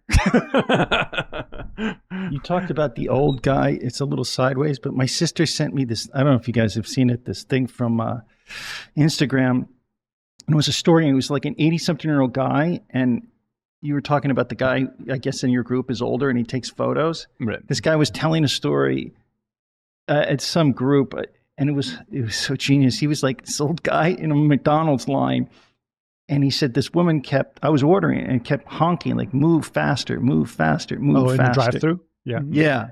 So he's like, oh, just wait. And then he said, I came up with this idea. You know what? Rather than deal with the negative, she's just being annoying and sticking her head out, like, go faster, because he's older. And he said, I told the woman, I said, here's for my meal, and whatever she orders, I'll pay for it when he gets up to the next one. Mm-hmm. So he pays for hers as well. Mm-hmm. And then she pulls up, and the woman tells her she orders, and she's like, oh my God, thank you. She says, thank you. Right? So the guy, so then she pulls out to pick it up, and he's like, when I left, I took my meal and hers since I paid for it. So now she has to go all the way back around. That's right. On the long. Thanks. Yeah. But I was like, son of a bitch. But these, he was basically reminding me of like these old guys who you just think are out of touch, just like in the movie, but he's the one that saves them. Just like totally people you underestimate. Yeah, what a fucking scene, man. And just that was for a second, great scene. Like, let's talk about this scene. This movie is a collection. Which scene are we talking about now? Sorry. The pink old glasses guy scene plows down everybody and saves them. Yeah. So like the okay. So let's talk about the plowing scene, because that is the pinnacle scene that really is. This movie is a collection of set piece scenes like you've never ever come across. Like every By the way, single you could scene, take that scene out of the movie and it would still work. It's still great. Nonetheless, it's amazing. Like, it's the I smell napalm in the morning type of tentpole, like landmark scene that people always talk about. Right. Because he's got that look that's just. Yeah. Like I love that Plemons is so put upon in that scene. Like, can't you see I'm a serious person who's doing hard work? And he's trying to be patient and smile. Yeah, exactly. Like, you are really pushing my buttons, pal. And he's standing over a pit of bodies. Like, he's over literally a death pit. And he's just like, here you are making my day hard. And I'm like, whoa. You're in a to put this scene in context before we understand what's happening. What basically happened is that the young girl ends up jumping into another car, and they take off, and they're like, no, we got to go find her. What's your other driver doing? So there's two other journalists. I'm sorry. There's two other journalists they run into on the road, literally on the road. And they're both Chinese, but they're fun guys that are crazy. They take off. They're like, "Ooh, let's go!" And so they one of them ends up going with the young girl. They're like, "We gotta find her. I want her back." The other journalist is with them, right? And so when they finally see the car that the other girl was in, it's parked on the side of the road with the doors open. They're like, "Uh-oh, what the hell happened?" They go to look for her. So reminder who's in the car. The old man, Kirsten Dunst, our hero, our journalists, and this new Chinese journalist that's with them, right? Yep. They look down, they're like, fuck. They see the journalist that took the young girl, not really took her, she went with him, and the young girl on their knees, and you see a couple of soldiers, including Jesse Plemons with his crazy rose sunglasses, pouring lye into a big pit, Yep. right? And looking like he's just, planting grass. I have so much to do. I got to pull the bodies off this truck. I got another truck coming in. Yeah. That's it. You're getting the lie. Yeah. You're buying the lie. You're Like buying from the lie. Goodfellas. Yeah, exactly. That's it. That's it. Exactly. You're digging the hole. You're digging the hole. Yeah. Right. Fine, I'll dig a hole. It's not like I haven't done it before. Yeah. Right. Man, oh man. Yeah. So, They're yeah. Billy Batsing it right here. Yeah. So that's what the context. So he definitely looks like he's put upon. Yeah. The thing He has the hardest job, and how can you come and mess with his day like this? Can you believe it? I'm burying bodies, and you come and fuck with me like this. Of course, I'm going to have to shoot you. Yeah. Everyone's terrified they're going to get shot. So it is such a high, it's such a high tension scene, and it's like they just hand it to Plemons. Like Plemons is running that scene. Yeah, he's totally. like, I'm going to scare the as shit out of he's you for 10 straight minutes. And which is even more important, he is the one that's running their lives right now. Their lives are completely in his hand, and he knows it. Yeah. He knows it, and he's just like, I'm going to fuck with them, right? And I'm going to pretend sick. Yeah. And I'm going to pretend like I'm giving them the illusion that they have control over everything. But every time I ask them a question, I interrupt them to try to ask them the same question just to throw them off. Yep. Like, who are you? Where? What kind of American are you? What? Tell me. What kind? Where? What? And they're like trying to answer, and he keeps Central interrupting Florida? them. Yeah. Like, where are you from? Montana and Wisconsin? Missouri, right? Missouri. Show me state, right? Americans. It's a show me state, right? It's a show me state, right? Do you know what that means? Yeah. No? Yeah. He's constructed every scene in the movie like this. Like, you get into the scene and you're like, oh man, how are they going to get out of this? Like, you're already tense. Like, this is a bad scene. And then he's like, this is a bad scene. This is a bad scene. And then about halfway through, you're like you start going like, fuck, am I going to get shot? Like this, I don't even know how to get out. How do you get out of this at all? What would you do in that situation? It's crazy. It's so crazily tense. And then like the moment you think that they're going to be able to maybe negotiate something, he kills someone. So it's just like, bam, like that guy over there. Yep. And you're just like, China. You're from Hong Kong? Oh, you mean China? China. Bam. There. Done. So tell me more about Irvine. This. Bam. Yeah, exactly. Right. And it's so unstable. You can't figure out what the rules of the game are for this guy. No and idea. There are no rules. There are no rules. And leaning on Plemons, like Plemons is like Plemons to 11. You know, it's like he just utterly the just fact comes that in it's her and runs the husband show. too is just amazing. Yeah, it's terrific. Yeah, like she must have been very proud. I'm so proud the way you killed that Chinese man. Yeah, like that. So that to me scary. is best supporting actor Yes. nomination. Oh yeah, guaranteed. But people can argue he's been in this movie so. Like he could win the That's happened Oscar before. for only being in a Judy Even Dench De Niro yeah. for Godfather 2. Yeah. No, he's only in for like a few minutes. Or Anthony Hopkins, like 15 minutes for Silence of the Lambs, that kind of stuff. The shortest was actually, I believe, Last Picture Show. Oh yeah, for with what's her name? Who we love. Amazing. Not with her, with the main guy, the guy who owns the billiard room. He won the. Oh best yeah. Ben Marine. Johnson. Ben Johnson. Yeah, that's right. I forgot about that. Yeah. So, but he's in it for like 5 minutes. Jesse Plemons. And it's great. It's fucking incredible. Steals the show. Yeah, but yeah, Plemons Plemons is the distilled statement of the movie. Like this is like he is incredibly dangerous, incredibly offendable. Like he's got rose-colored glasses on. That throws you off. Yeah, like everything is like he's like the rose-colored glasses is like most direct metaphor ever. Like he thinks the world that he is seeing is his world. Like this is the way that I see the world, and that is the way that rose-colored color guys. Yeah, exactly. Like this is my world, and I can say who lives and who dies. That's it. That's it. And he's absolutely in control. And it makes a strong argument that he is absolutely in control. Right. Rules or no rules. And he says the statement, which is the pinnacle statement of this. So what kind of American are you? Right. What kind of American are you? Yeah. Because he's scratching his face. Oh, yeah, what kind of American are you? Yeah. By the way, Andy, my fly fishing partner, he sent me a picture of Jesse Plemons like that, but he's holding a fly rod. He goes, "Well, what kind of fisherman are you?" Yeah, exactly. Yeah, yeah.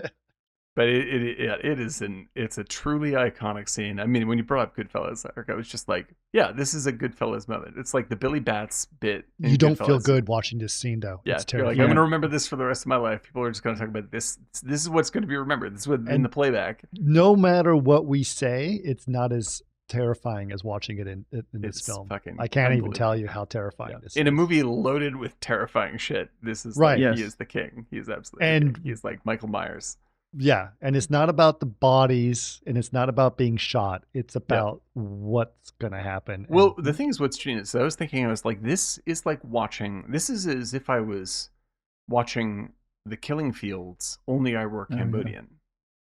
You know, like, oh shit, I understand this now. Like, this is putting in a perspective where I'm not like a tourist in a terrible situation. You know, like it's giving me a perspective of like, because you watch Killing Fields is a great movie. But you can't help but go like, what a terrible thing that happened to those people, right? I'll never go there in my life. Never. That's fine. I'm glad sure I don't have I'll those cry problems. a touch yeah, for these folks. Right, exactly. Whereas like you're in that scene with Jesse Plemons, and you're like, wait a minute, this dude. Isn't that the bagel shop on my corner? Exactly. Like it puts it into such high relief, and then asks the question like, you know, this is an easy story to tell about other countries. You know, plenty of other countries that have had civil wars. But that's a story in your mind. You can't imagine it happening here. But you are involved right now in a dialogue that leads to it. Like, is this what you want? Is that how you want to think about stuff? Probably no, right? Because look, rose-colored glasses dude. Want to meet him? That's who you're creating. This is the person you're in the business of creating right now. I'm sure people who stormed the Capitol on January 6th had those glasses on too. They absolutely believed they were in the right. The people that fucking flew the planes and the buildings thought they were the good guys. In the right. Yeah. That's the way it works. That's the way it works. And if you think you're the fucking good guys, just check to see if you're the baddies. Maybe you are. Are we the baddies?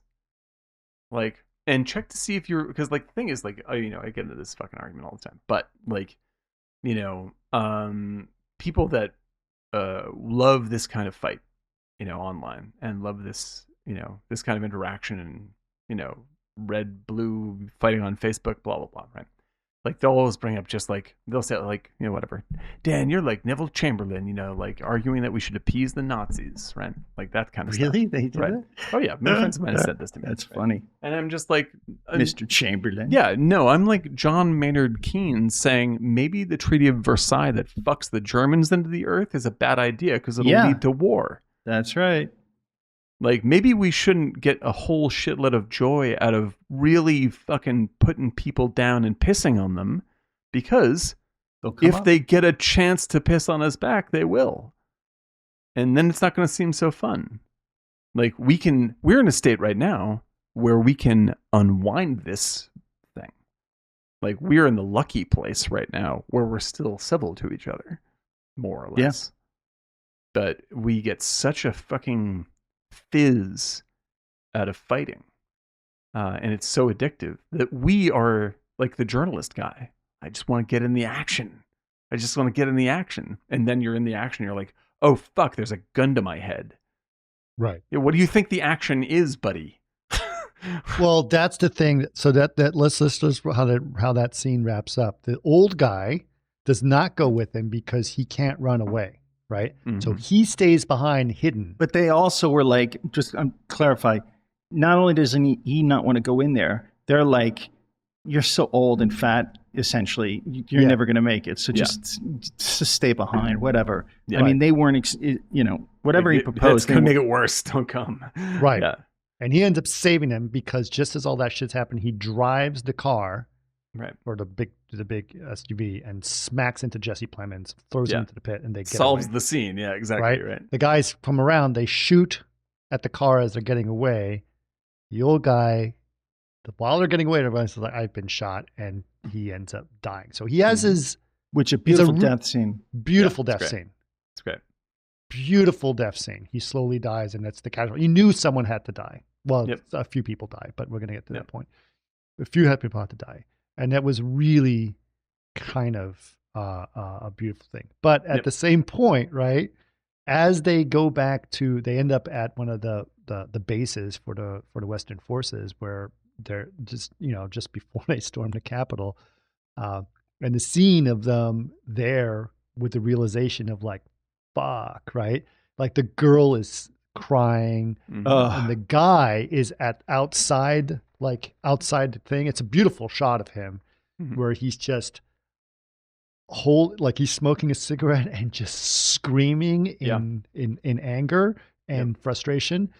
And it's the scene where he realized, like, it's not all just go get the shot, go get the story, right? Like, we fucking lost it all. Like, this is We actually lost everything. This guy died. He's a legend of the thing, and he died, right? And I really love that, like the scene that follows that, where like they're like, well, the siege of the Capitol has begun, you know, Right. like here we go, and there are so many helicopters flying to that, right? That you can't hear anything but the helicopters. Right. And so there's the rest of the scene is just told with looks, because people can't even hear each other talk. Right. And like it feels like the most personal connection moments of the movie is like when all of the bullshit talking you could possibly do is drowned out by this unbelievable blare of violence from the sky, you know, and then you're forced to look at other people and actually have a human moment. Right. Like it's the only time when people are like everyone, every other moment, like they're either fighting or they're sort of like trying to like get away from each other, or they're in the midst of shit or whatever it is. And this is the one time when they're just like, well, this is the situation we've put ourselves in.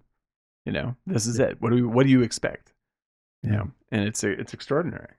You know, there is one more important, very important sort of statement that takes place throughout this whole thing, and that's the relationship between Kirsten Dunst and the young girl, right? Mm-hmm. And this is, I believe, a very, very strong statement about Gen Xers and our youth right now, right? And what's happening. And a couple things. One, she idolizes her. She's my hero, right? She actually idolizes anything that she feels is old school or original, right? Right. That is why she still shoots on film. Right. That's right. I noticed that. I was like, wait a minute. She shoots on film. No one shoots on film, including Kirsten Dunst, right? But she shoots on film because, like, I idolize the way things used to be, the way you did things, even though I'm the young one. Right.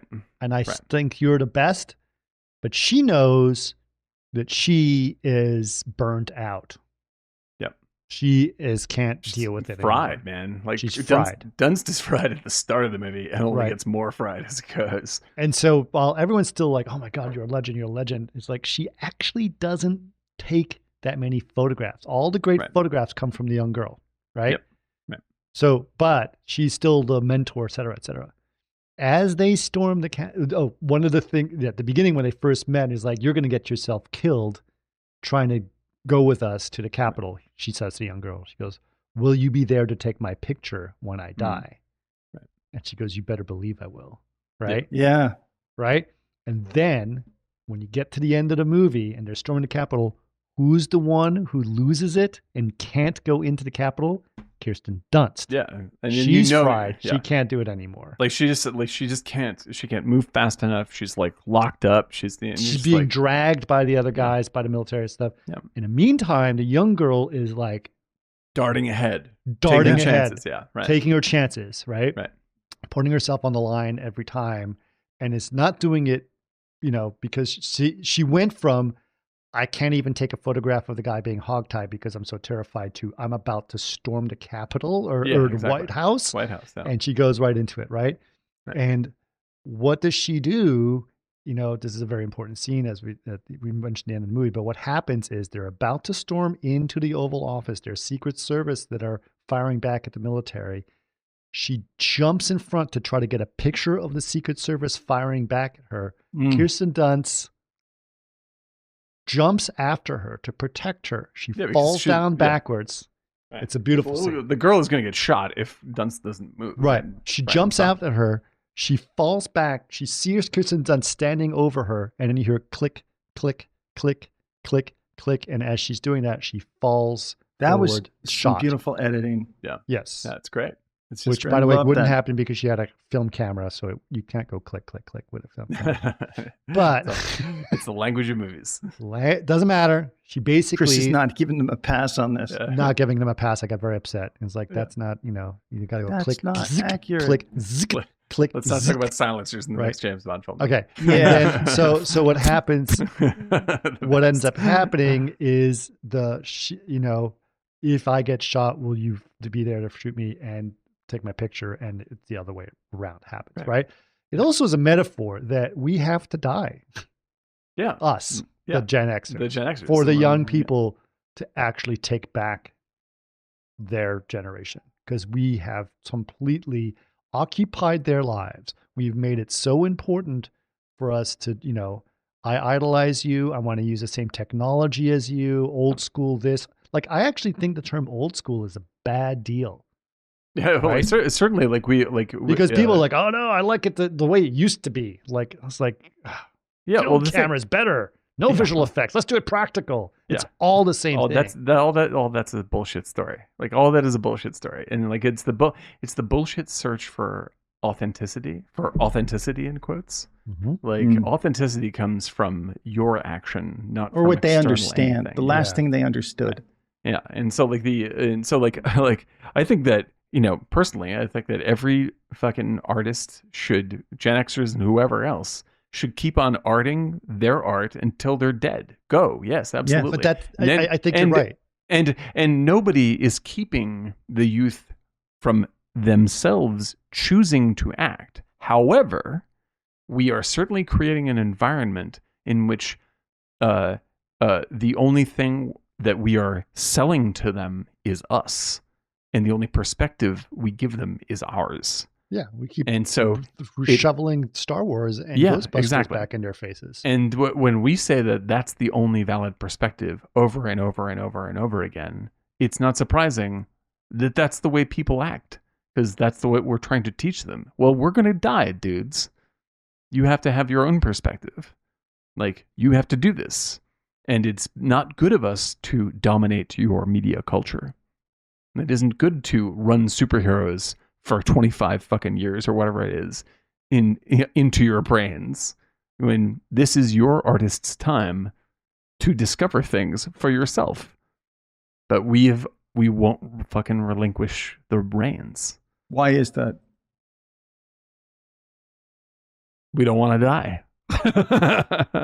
No, I think there's more than that. I think being afraid of death. I think it's when you there's so much that has happened in our lives between going from analog to digital and seeing transformations of immediacy. I think maybe in your mind it's not so much like I don't want to die. It's I think a lot of, at least some of the older generations, like I know best, somehow permeated. Like they feel like they haven't taught, or I see it as less than fear of death, but more like a need to teach or control, control. Yeah, like well, somehow and with technology, it made us control things more. So they want to control more. Right. And the thing is, like, we're living in a world right now where there's a lot more. Like, it feels way more unstable, right? And so and so people feel like old school gives me stability, that kind of stuff. And also, when you talk about things like it's comfortable, it's nostalgic, right? It's the pot pie, right? And so, exactly. I love pot pie. But like, you hate pot pie or love pot pie? I love pot pie. Who doesn't love pot pie? Love pot pie. I know. But it's like not the best that's for what your... Karen made me for Father's Day. She made me a chicken pot pie. That's it's not the best for your waistline, but it is damn good. I think everyone should have at least, have one pot pie per month. Pot Pie Productions. Pot pie. So the thing is that it's also extraordinarily profitable because it's a sure thing to say, like, you know what sells that thing that sold before, and now we're the ones who are running those businesses. So we are going, I'll sell that thing that I liked when I was a kid, instead of investing in kids to make new things. Like, here, make some more Iron Man. That's what I like. Sounds like Big, the opposite of Big. Right. Like, show me the piano, kid. Yeah. Yes, I know. Yeah, exactly. And so, like, but I do think people like to control. There's a sense of control, and because maybe internally they don't feel they have control of their lives. Absolutely. I think that's absolutely true. But I think that, grew like, up with a neurotic mother, you would know, like I do. Right. But yeah, that's saying something, Eric. Are you saying that's the thing, right? It's like I feel like I actually love Gen X. I think that we're a great wave of artists, like great artists in not Gen denying X. that. Absolutely terrific. But we are largely in the business of smothering other people's. Wait a minute. Are growth. you Gen X or Gen Y? I am Gen. Well, I'm Gen X. I'm Gen X for sure. So are you. So am We're I, all three right? of us are very Gen X. But I am actually Don't physically. tell me what to do. Don't try to control my life. My dad was 65 when I was born, so I'm actually genetically a boomer. But I am Gen X, and like I think that there's loads of great. I mean, like I wish that there are elements of Gen X art that I wish would come back, that are very inspiring, that have disappeared. But in terms of mass media, we've been running the show for too long. Yeah. Yeah, and I think it's and that's just for my own selfish needs. I want some new art, and I'm tired of the same fucking stuff. No, it's not to say that the Gen Xers like us don't have a solution. Yeah, we can be part of the solution. Like, I want to be in on it. Hey, man. Yeah.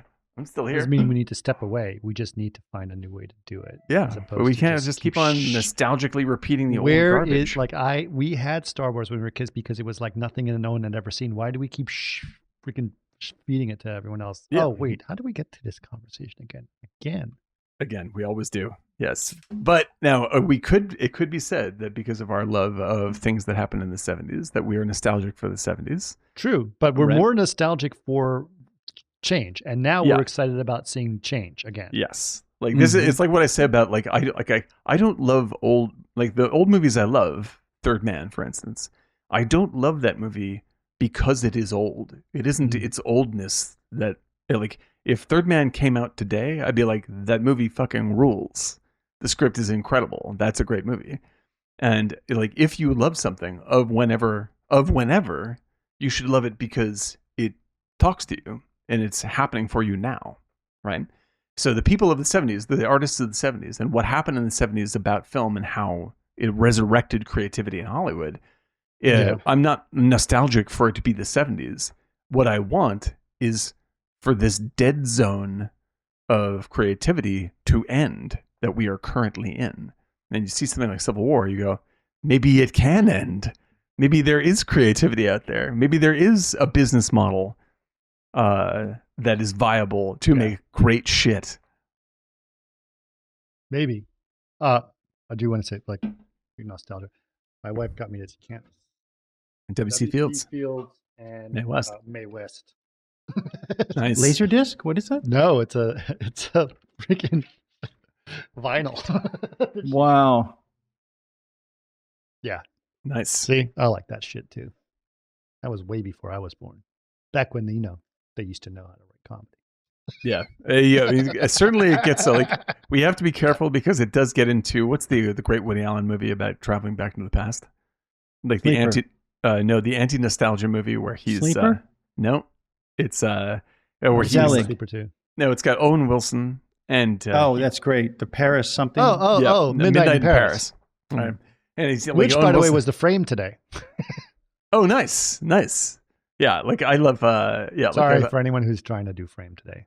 It's Paris. I love that movie, and I hated it. Well, this is the thing. It's like it's about a guy who's addicted to nostalgia, who continuously thinks Yes. That it was better in the past. It was better in the past. And That's finally, why I movies, hated it until I realized that's actually the brilliance of it. it gets to the key line where it's just like, everybody in the 1800s thought the fucking 1700s was the greatest. Right. It's not. Like where you're at right now, that's where you need to be. Yeah. Yep. That is a good film. Nostalgia isn't what it used to be, is what you're basically That's right. saying. Yeah. Yeah. Nostalgia is poison. Nostalgia is poison. There's good stuff from the past, but enjoy it. But today. I think this was because it's sort of throughout this whole process, right? It's not just about pointing out the political problem. It's about pointing out a generational relationship to this problem through her and this girl who aspires to be like her. Yeah. Right. Mm-hmm. And it's such a well-crafted underlying story to the whole thing while still maintaining all the rest of it. And there's sort of there's an awesome sort of, I was thinking about this today, like there's an interesting sort of loop to this movie because Kirsten Dunst, by the end of the movie, like if you were of the Kirsten Dunst mindset when this movie starts, right, then you're going to feel differently after watching the movie and coming back to it. I bet that you will have more of a younger character point of view about what the movie is offering. And if you are of the younger character's point of view going into this, you'll be a little bit more Kirsten Dunst going into it the second time. So like it is, you sort of like it's almost like a weird time travel loop that you go through with that character. Like they are like those two, the young and the old, are kind of the same person going through this phase of understanding about the world. It was just her as a young person. Yeah. There is this and they thing, say that almost like it's almost like but there are other times where it's like the mentor and the young student who comes. It's not even Indiana Jones, but there's more, Blind Fury. Yeah, Blind Fury. But there was this, it was a really poignant, it was a beautiful ending the way she passed. No, it's great. It's such lovely. A great film. No, she needs to die. Yeah, well, it's certainly like the even more importantly, like the young one needs to live, like needs to embrace things beyond the old school. Like she needs to take on a different perspective. Like both of them need a different perspective than from where they start, right? And each needs a little bit of the other. And I think that's she wouldn't have gotten to where she is if it wasn't for the lesson she learned from Kirsten Dunst the whole time, right? Yeah, because Kirsten Dunst showed her how to act and not be scared. Right. Showed her how to take a photograph. Showed her what's a good photograph and what's not a good photograph. Right. Like she did all those things. Yeah. And Kirsten Dunst, when she was young, was clearly this girl. Which they they just say it. Yeah. 17 this times is who this fucking person Weren't is. you that girl when you were doing it? No, right. And so you have to start at some point, just like she does. And then like the movie, I like that the movie isn't like candy and roses about this. It's just like like you're not going to like. If you are going to have this kind of perspective change in your life, you're going to lose things. That's how the perspective changes. And you're going to gain things. That's how the perspective changes. Like you have to be open to it. It's when you're Jesse Plemons and you're like, this is the only way it will ever be, is the way that I decide it is. That's when you're going to get fucking plowed by the old man and the F-150. Like that's what's going to happen to you. It's really interesting to sort of see Jesse Plemons' character just shooting whoever, and then contrast that with the black woman sergeant who just shoots whoever as she's walking into the White House. But somehow, because the guys are behind her and following her into the White House, she's the hero. Yeah. She's the good guy. She's good, right? Because I'm on her side. Yeah, exactly. Did she just kill the press secretary who was trying to negotiate a peace treaty? Yeah, she did. Kill her. Who cares? Right. and like this is the thing. It's like when you brought up Abu Ghraib, it really stuck in my head. But like the failure of leadership in that situation isn't like great leadership isn't someone telling other people what they want them to do, right? Great leadership is setting a standard of behavior in what we are all trying to accomplish. You know, it's like how I feel a bit like the difference between, say, Trump and Obama, for instance. Like, I will freely say, like, Obama is the best president I saw while I was alive. Like, and I disagreed with him on at least 50% of the shit that he did, right? But he was, first of all, he's not president of Dan Thron, and he doesn't have to fucking do everything that I want, right? Thronia. Yeah, exactly. He's not president of Thronia, right? And second of all, he is a complete pro. Like, he sets a moral and ethical standard of behavior in his position that everyone underneath him has to go like, well, I can't let shit slide. This guy is acting like this. I can't be a fucking moral slob. You know, and that's what goes wrong at Abu Ghraib. It isn't that nobody told them that electrocuting people was bad. Like, it's the fact that at the very top, it was anything goes. Who cares? You can just piss on these people. It doesn't make any difference. And lo and behold, look at that. You set that standard. That's the standard that happens. Mm-hmm. Yeah, it starts at the top. It starts at the top. Everyone else has got to live up to that, but it starts. That's what leadership really is, and that is just another form of being responsible. Like, so being a responsible human being means being responsible to and for other people. Like, that's what it is. And you do that by treating them as if they're people. You know? And that's where that's where we fail every day right now. We can't imagine these other people that we are so angry at have valid internal lives where they care about things that are important to me also, like my family. You know, I can't imagine this dude from Louisiana, this Republican who's a racist and a blah, blah, blah, actually is very brokenhearted over the death of his mother. I can't allow for that because he's a monster. So who gives a shit if he dies? Like, that's me being sloppy, and that ends up in Abu Ghraib. Or the Chinese guy. Or the Chinese guy. Exactly. That's how you end up with the pit of bodies at the end of the day. And that's on us every day. And that's what the movie's saying. Here it is. This is what you wanted. Here it is. Yeah. And it does it incredibly well with beautiful artistry and incredible filmmaking and relentless fucking vision. And it only cost 35 or 40 million bucks. That's it. 280. Yeah. I bet you all the roto companies are pissed. Like, can't have filmmakers like this. Like, first of all, roto companies should be pissed for other reasons, but yeah, no shit, right? Joke. But yeah, like I know what you're saying, though. Yes. But yeah, like that, like bring back the Marvel films. The only way to get this fucking movie made the way it is to spend very little money on it. Like, you can't make this movie and spend $200 million. The movies with 1,000 names in a credit are going to be very few and far between, and going to be less and less. That could be the title of your next film. Good, man. A movie with 1,000 names.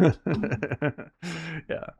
But like that's the thing, is like if you might get a couple more avatars sneaking through at the very last. Yeah, every now and again, a big, like, I don't mind when Hollywood spends a lot of money on something spectacular. Go for it. That's fine. As long as the money is on the screen, it's fine. Yeah. You know, but when the money itself becomes the thing that hangs the movie, then you got a problem. Because this Civil War made for $280 million is not this movie, because they can't say this with that much money. That's a money loser. Right. Right. Same thing, by the way. The same rule applies to Deadpool.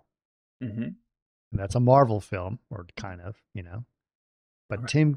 Tim Miller was able to do something that nothing had ever been done in a Marvel film or in a superhero film, because he didn't have, $200 million to it. Yeah, because it's fucking cheap.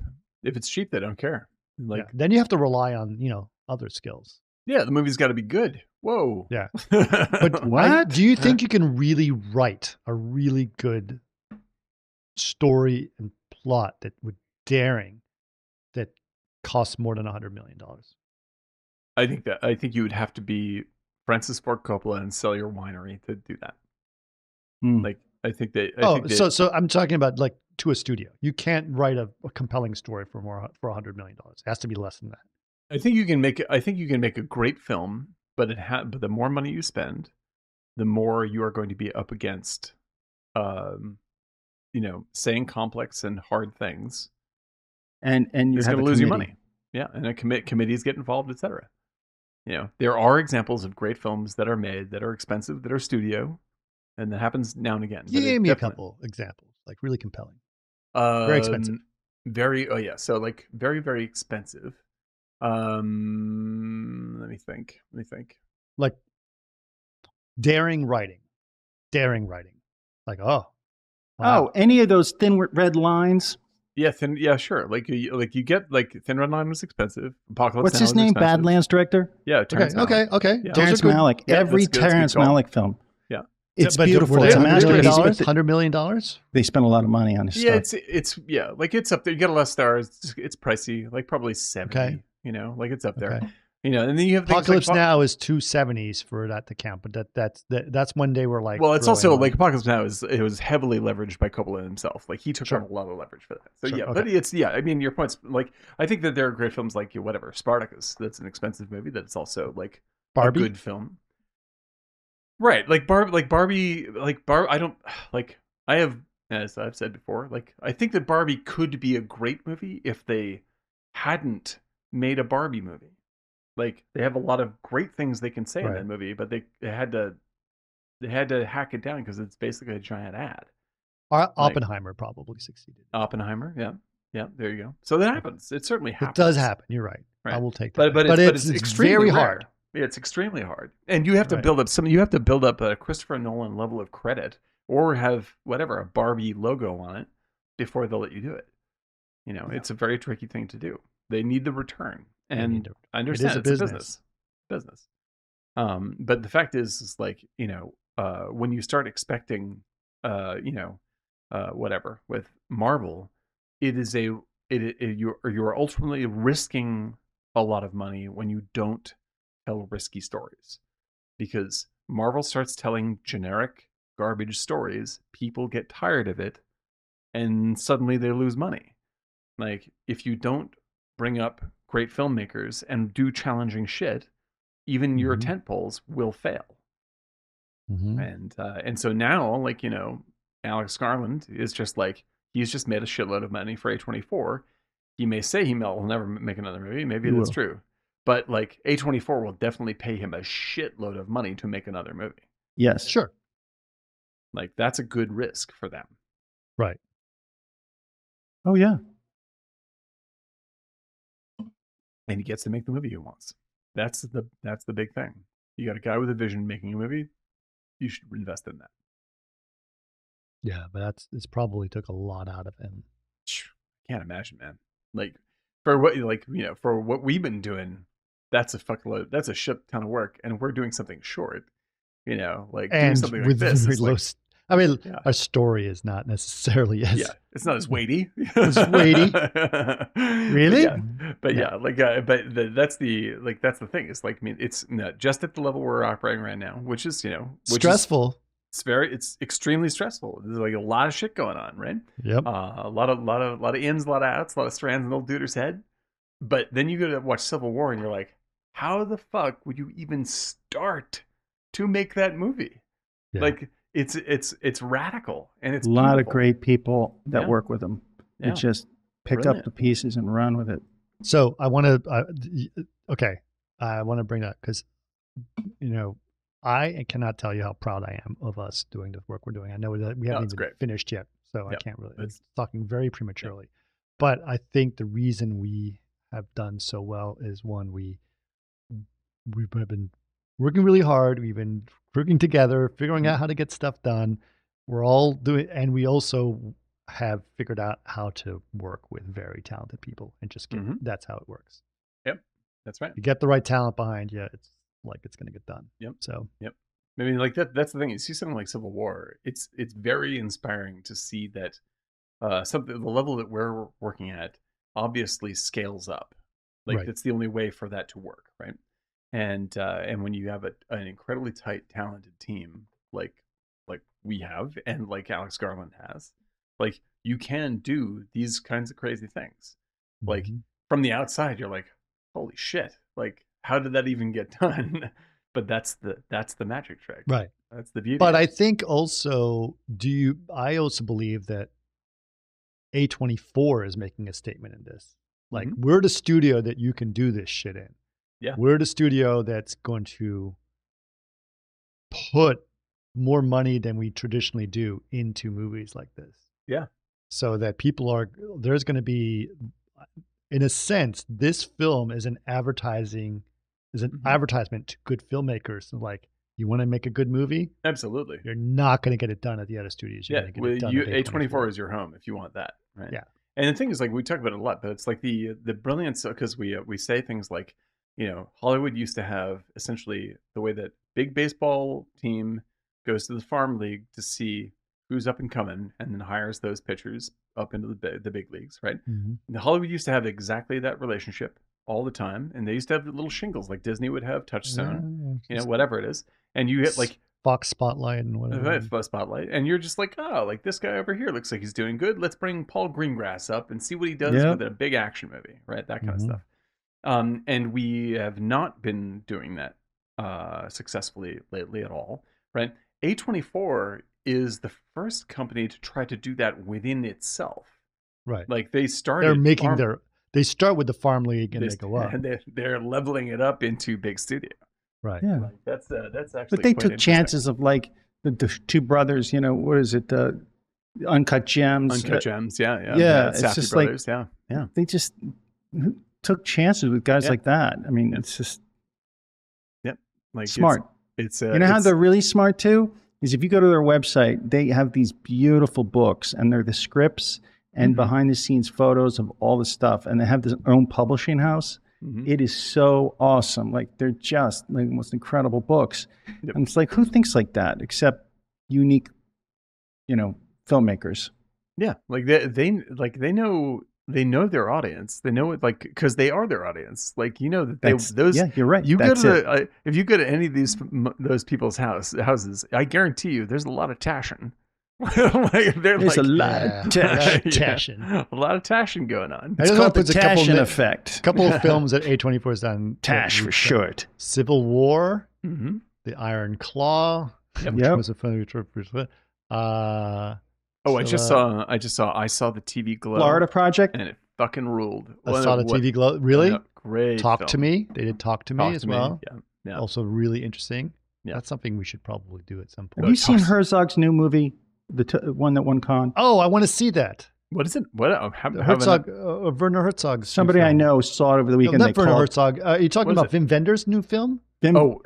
Have you seen this? Yes, I haven't seen it yet. Perfect Days. Perfect Days. Yeah. Okay, so this is going to build it up too much. My favorite film of 2023 was The Killer.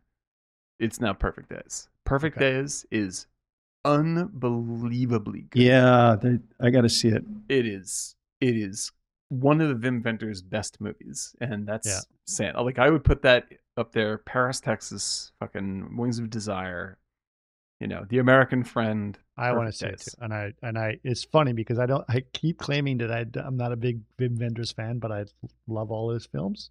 So dude, I love all his films. I don't understand why I say I'm not a big Wim. Well, he doesn't come up in conversation a lot, but like the movies. But I love Paris, Texas. Obviously, is one of my favorite films. But it's also like I don't Buena like Vista Until the End of the World. Oh, I love that. Until the End of the World. Yeah, it's fucking great. love Until the End of the World, but I love the first one. Paris, Texas. With Nick Cave. Nick Cave. Wings of Desire. Wings of Desire is amazing. Yeah, that's an amazing one too. Like, Perfect Days is so elegant and so simple and so small, and like the emotions are spot on, just absolutely spot on. I was knocked. Look at A24 films. I was like, Jesus Christ. Yeah, they like A24. Like before A24, my big I was a huge Annapurna fan. Like Annapurna was doing really, really great business. Before now Annapurna is Canon Films. Oh, Canon can't beat Canon. But yeah, like they Annapurna was doing great. They've turned into more of a video game company now. Bizarrely, yeah, it's also interesting. They make great video games. But A24 was taking up that slack, and now they're doing all the great stuff. What do you think of the Paramount thing with Skydance? Oh, did that go through? Apart. It fell apart? Yeah. Interesting. I knew they were going to try and do it, but Yeah, Skydance has done good stuff. They have, Yeah, they're yeah. good. They're big studio. I mean, they're big They're studio stuff. interesting. They're interesting. I don't know if they're an A24, but they are an interesting one. They're a They different certainly brand. have Yeah. funding. They got a lot of money. Thanks, Dad. Yeah, they do have it. But yeah, and they're also getting into video games. I just saw a job posting for that. Skydance. Yeah, games. It's weird. These film companies like edging over into video games, and also Blumhouse, which I just saw. Yeah, they're getting into that now. I just saw their trailer. What is that saying though? It's media. That's well, first of all, video games. There are people I know but there are people that are getting. I think this is what it's telling. This is my interpretation, at least. People that are old enough now to get into producing movies have played video games. Yeah, absolutely. I mean, right? Video so games they're like, are, you know what? This is really good. And it's like, Last of Us is an incredible game. Now we'll make it into a movie, right? Right. But if you really play Last of Us, the video game, you're like, holy shit, right? Or what's the one I always use? BioShock Infinite. Right? Yep. It's like that movie. Talk about a strong political statement. Yeah, absolutely. In that game, right? Yeah. And I've never cried at the end of a video game, and yet I was crying. It's a brilliant game, But I mean, that's the thing is like we complain about there's not enough younger artists in film, and I do believe that's true. However, in video games, this is where all the artists are. That's right, and I think that's what but it also is, as Chris would say about the money. I think TV is kind of fallen off in terms of like making big money. So they're just trying to stay alive. I'll tell you what, while I'm sitting here watching Civil War, my kids are playing video games in their room. Yeah. Well, I know more eyes go there than films, but these production companies, why they're taking it up before they have for the first time, right. Like, and Blumhouse, it's because it's drying up in other sectors. Well, yeah, and the thing is that those guys, this is what's genius, is like Blumhouse's games that when I saw their trailer of like, here are the games we're making, like they're really beautiful, very arty, interesting. Like these are real. This is like, shitty AAA horror project. Like it's like, this is a really beautiful looking game by real artists, probably telling a real story, and I think that's the thing is like people. I'm very much into video games, right? And I think that most people our age don't realize that great writing, great art, like artist level art is being done there. Like that's where everyone has gone. That's where mainly younger generation's voices is in that media. And there's just like, Gen X is more or less like locked out the business for film. And then we complain that there's no fresh films. Well, go play some video games because that's where the action's at. Like you want like really creative young people doing crazy shit. That's where it's happening, and it's extraordinary. Like much more daring than like as daring as any indie film surge from the '90s, and it's happening in games now. Incredibly powerful. Yeah. I see that, but I definitely is. They're looking to expand and they're probably just buying up talented video game artists like yourself and just boom. Yeah, without a doubt. I mean, like Annapurna is like absolutely. I'm shocked that she's in the games. Yeah. No, that's and like it's a great space for her. Like she's got tons of money to do this stuff, but like, games allow you to make the weird arty shit that she clearly wanted to pay for. Even cheaper with more success. So God bless it. It's a good choice. Sorry, I've been walked away for a second. What are we talking about? Fine. Oh, just finishing up on games. But I think that's the thing. Is like that's where real. I see more great writing, like novel level writing, and more great art and thought going into video game creation now than I do in almost any other media. And it makes more money. That's because it hasn't been controlled by the older generation. Yeah, absolutely. Right. That's absolutely true. Like you don't have the Kevin Feige's of the world. God bless you, Kevin Feige, with ruling the universe. But like Marvel flattened film, like it flattened film. Like it's a giant, unruffled tabletop now. and everyone's like, "Wow, movies are kind of Called boring." the Kennedy effect. Yeah, I'm just like, no shit, movies are boring. Like, It's funny, served someone the was- same hamburger for 10 years. It's so Jason was saying is like, look, video games are 90% story, et cetera, Mhm. right? But I do remember like long time ago when I was video games in the, let's say, 90s or something like that. There was times when we would play video games and there was the narrative portion of the game, and Mhm. that was always the awkward part of the game. No, yeah, you'd skip through it. Like, You skip through it, Yeah. right? Or it was like, ugh, because it Yeah. felt like, especially if you were older and you're like, let's say you're like 23 and it's like, ugh, this feels like a teenage boy narrative. Yeah, right. Yeah, not And true now anymore, man. it's like a completely different, like, no, Yeah. the story part is like good. Yeah, go play Disco Elysium. You'll have a totally Yeah. different experience. Yeah. Yeah, exactly. Do you like Naked Lunch? Do you like to play Naked Lunch, the video Yeah. game? This is it. This is it. Simpsons Eric, you has should come play true. Disco Elysium. It's pretty Yeah. freaking. I think fucking you great, told man. me about that. Mhm. You would love that. The art is beautiful. The writing is beautiful. It's incredible. Strange. Yeah, beautiful. I beautiful like game. Strange. But yeah, or you go to, if you get really weird, go over to itch.io and go get some Yames games. These like horror art game experiments. They're basically free and they're incredible. They're What is the incredible. place? Itch.io. You really have Itch. to come through. Yep.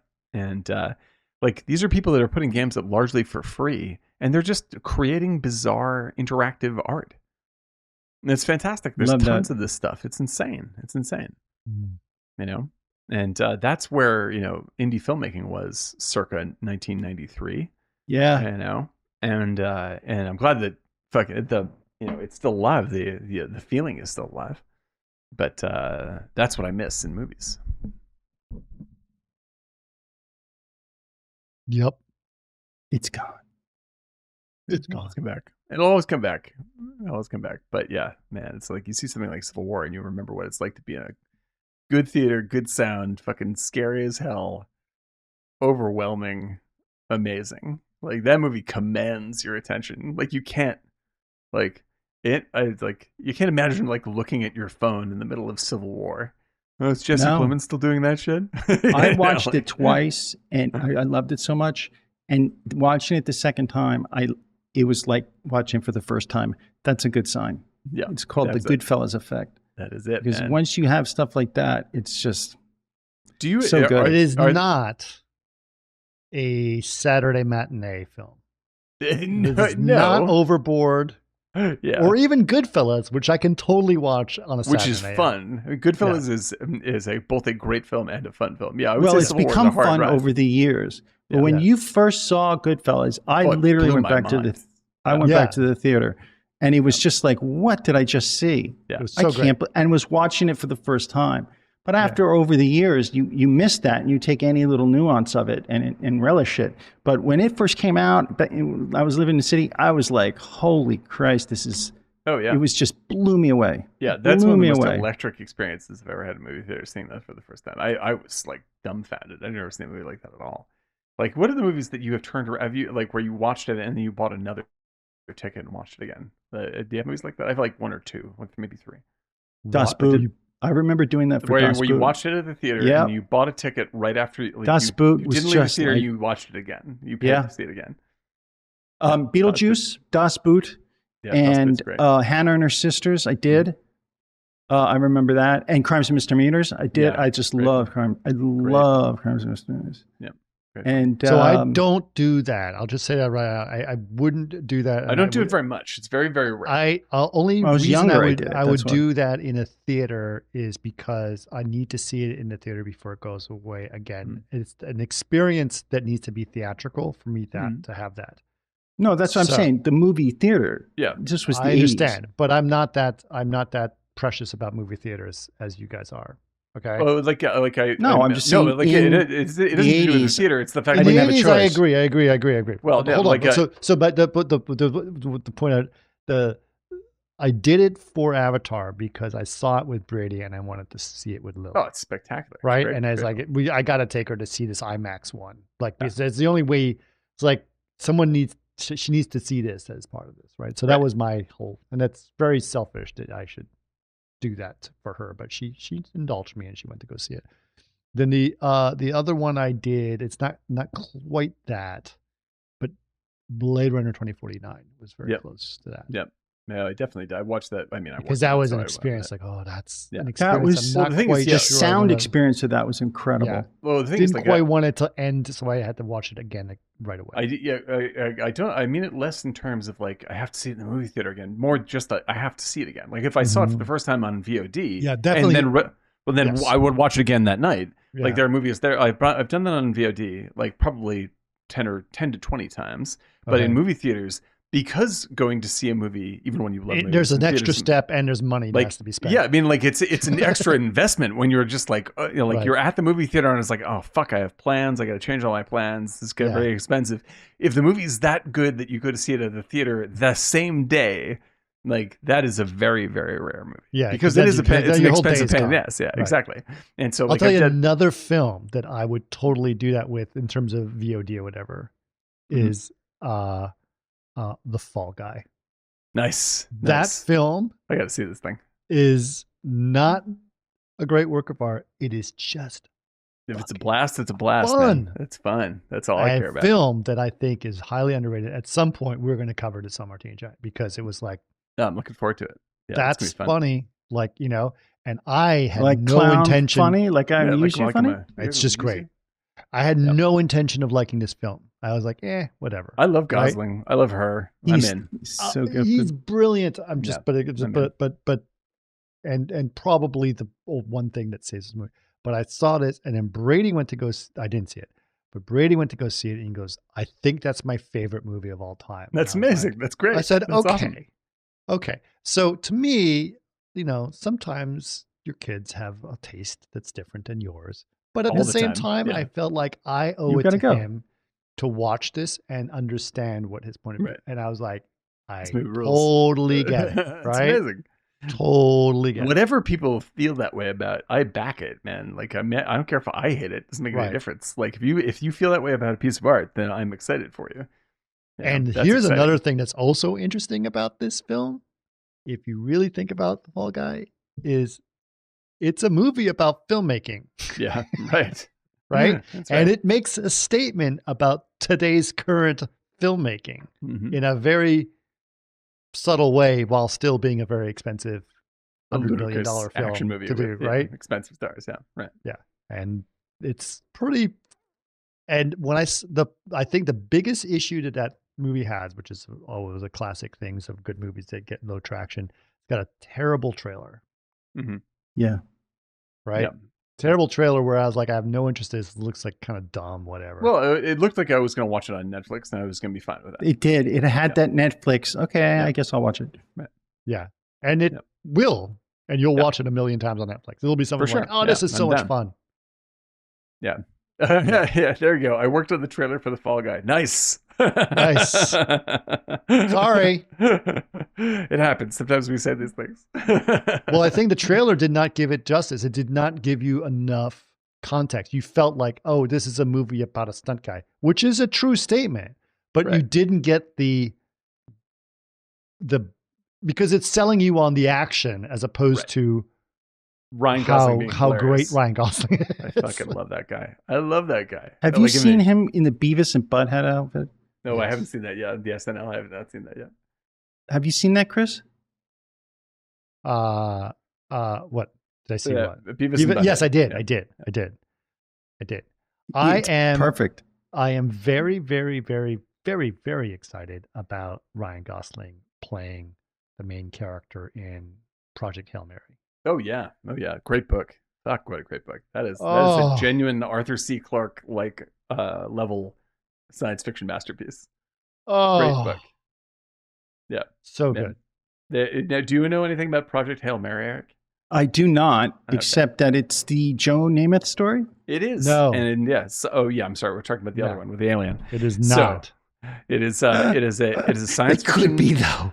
It's a science fiction movie. It is going to be directed by the guys who directed the Lego Movie, which is Oh, wild. yeah. No, it's not. Is it? Oh, Yeah. it is the Miller. It's the yeah, Philip yeah, Miller. yeah. Or Lord Miller. and Which Lord I Miller. actually think is sort of great because this is a really they actually do the kinds of things this needs to have Yeah. done well. most specifically is Peter Weir is the guy's name who wrote it, right?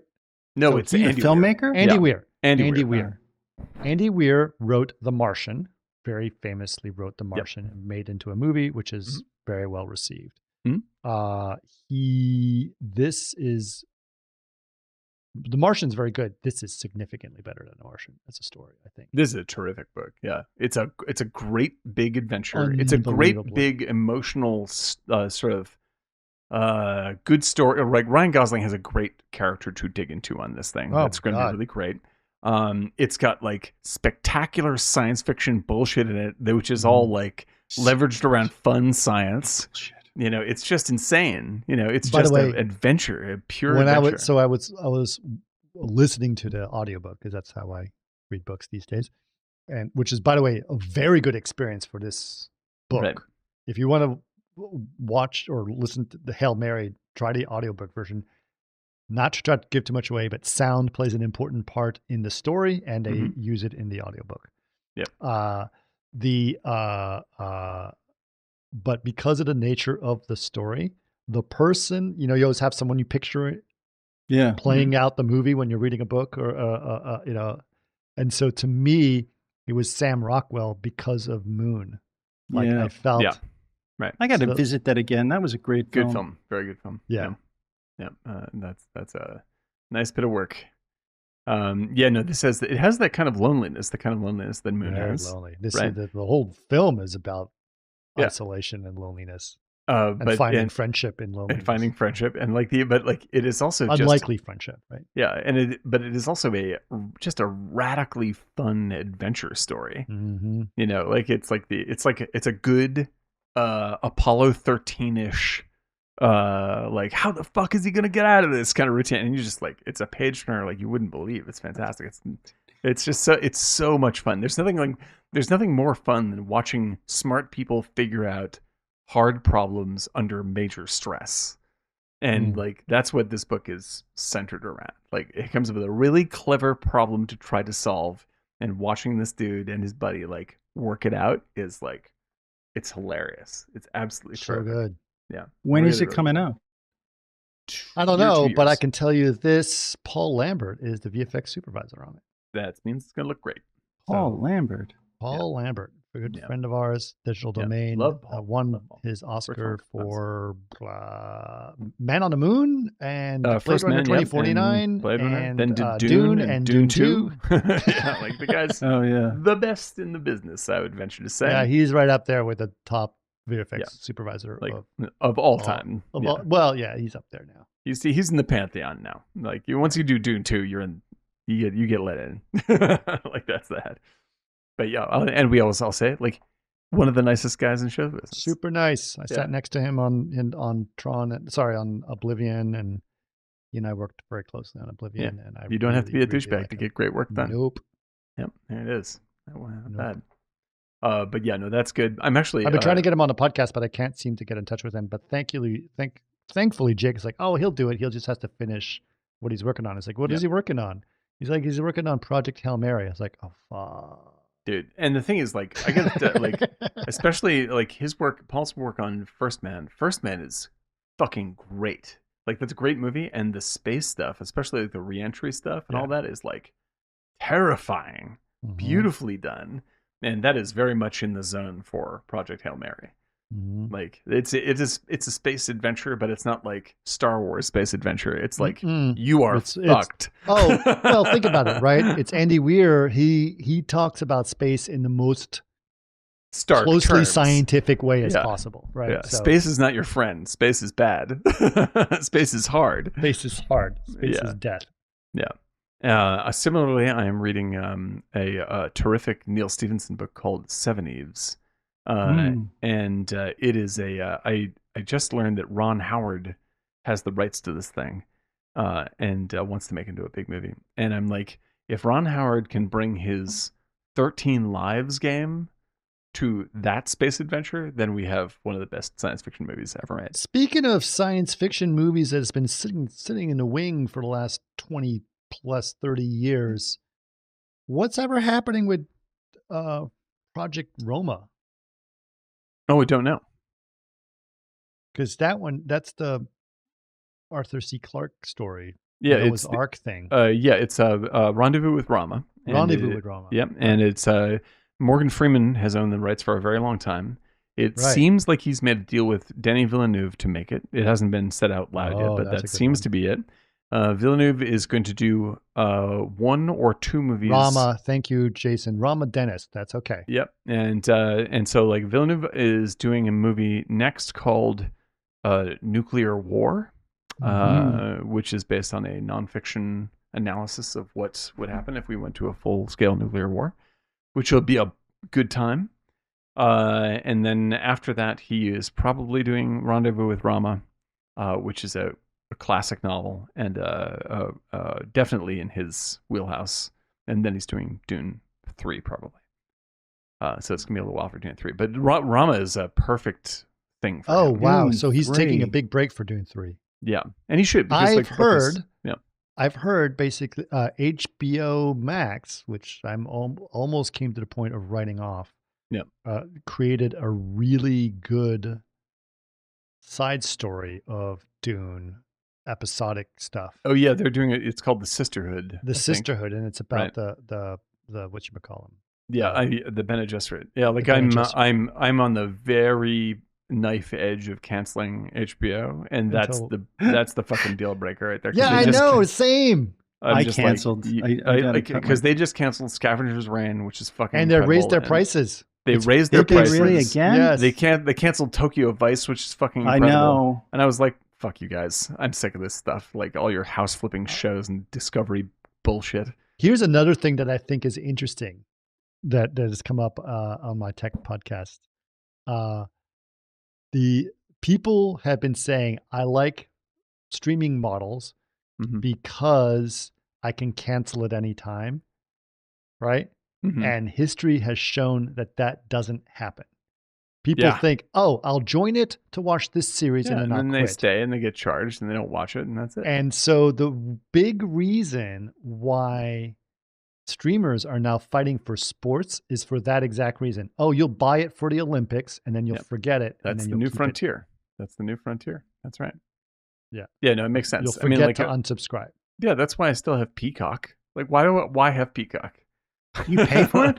It's like $5 a month, and I keep on going, why the fuck do I have Peacock? Every time I look at it, and it's just like I finally got rid of Criterion because the pay period was coming around. I was like, I cannot afford to shuck out $100+ for Criterion right now, and so I let that lapse. I'm gonna get rid of Mubi for the same reason, and I'm probably if the Sisterhood doesn't work out for HBO, that's the end. I'm holding out for that. It should be out hopefully soon.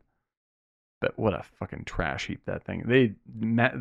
Trash heap. Yeah, Discovery destroyed a brand like I've never seen. Like HBO used to be gold standard. Now it's just fucking Naked and Afraid reruns. It's unbelievable.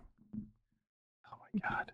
So yeah, that's that. I mean, but however, I was thinking about like the Netflix model because I was scrolling through Netflix looking for something to watch, which is a thing you do without watching things. Like you just spend an hour doing this, and I'm like, every single thing on Netflix is the same level of uninteresting to me.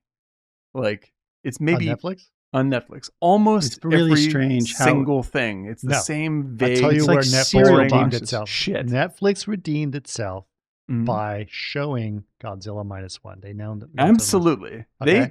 They have a designated hitter who's picking the big ones. Yeah. And that's why I stick around. Like they come out with these that's their smart thing. Is like Roma. They come out with like Blonde. They come out with whatever. I mean, I'm like, I'll stick around. I'll stick around. Yeah. And every time like Netflix and black and white, like that combination has kept me on board Netflix. Okay. That is the thing. Like anytime they make something black and white, or even releasing Godzilla -1, which is also in black and white on other things. A couple questions before we start wrapping this up. But Witzingler is asking, seriously, is IATSE still in negotiations? I have no idea what's going on with IATSE. I have not paid attention at all. No idea what's going on with IATSE. I'm so used to being out of work that I'm just like, okay. Let's whatever. go. Right? I'm a little name dropping here, but I was at Paul Debevic's birthday party.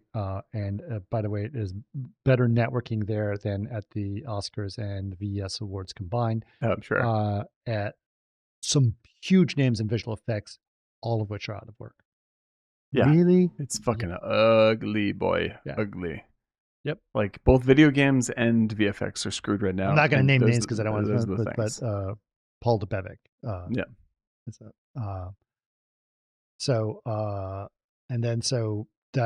Yeah. But that's the nature of things. Like I'm still looking for. These are people with Oscars, 30 plus years experience, all that stuff. Yeah. It's like I haven't worked in 9 months. Yeah. Still looking for a gig.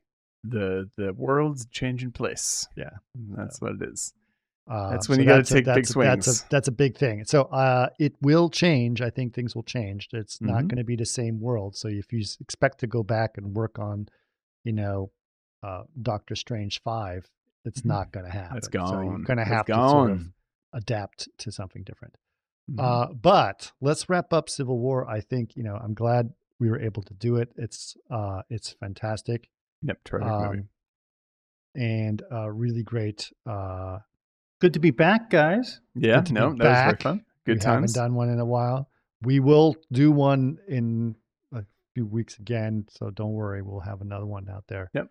We just got some stuff to finish up. I gotta just finish up a couple things. I Yeah. am working like crazy. Yep. Trying to comp shots, work out music rights, a lot of ins, lots of deal outs. with legals, taxes, managing meetings, sound mixing. Yep. It's a lot.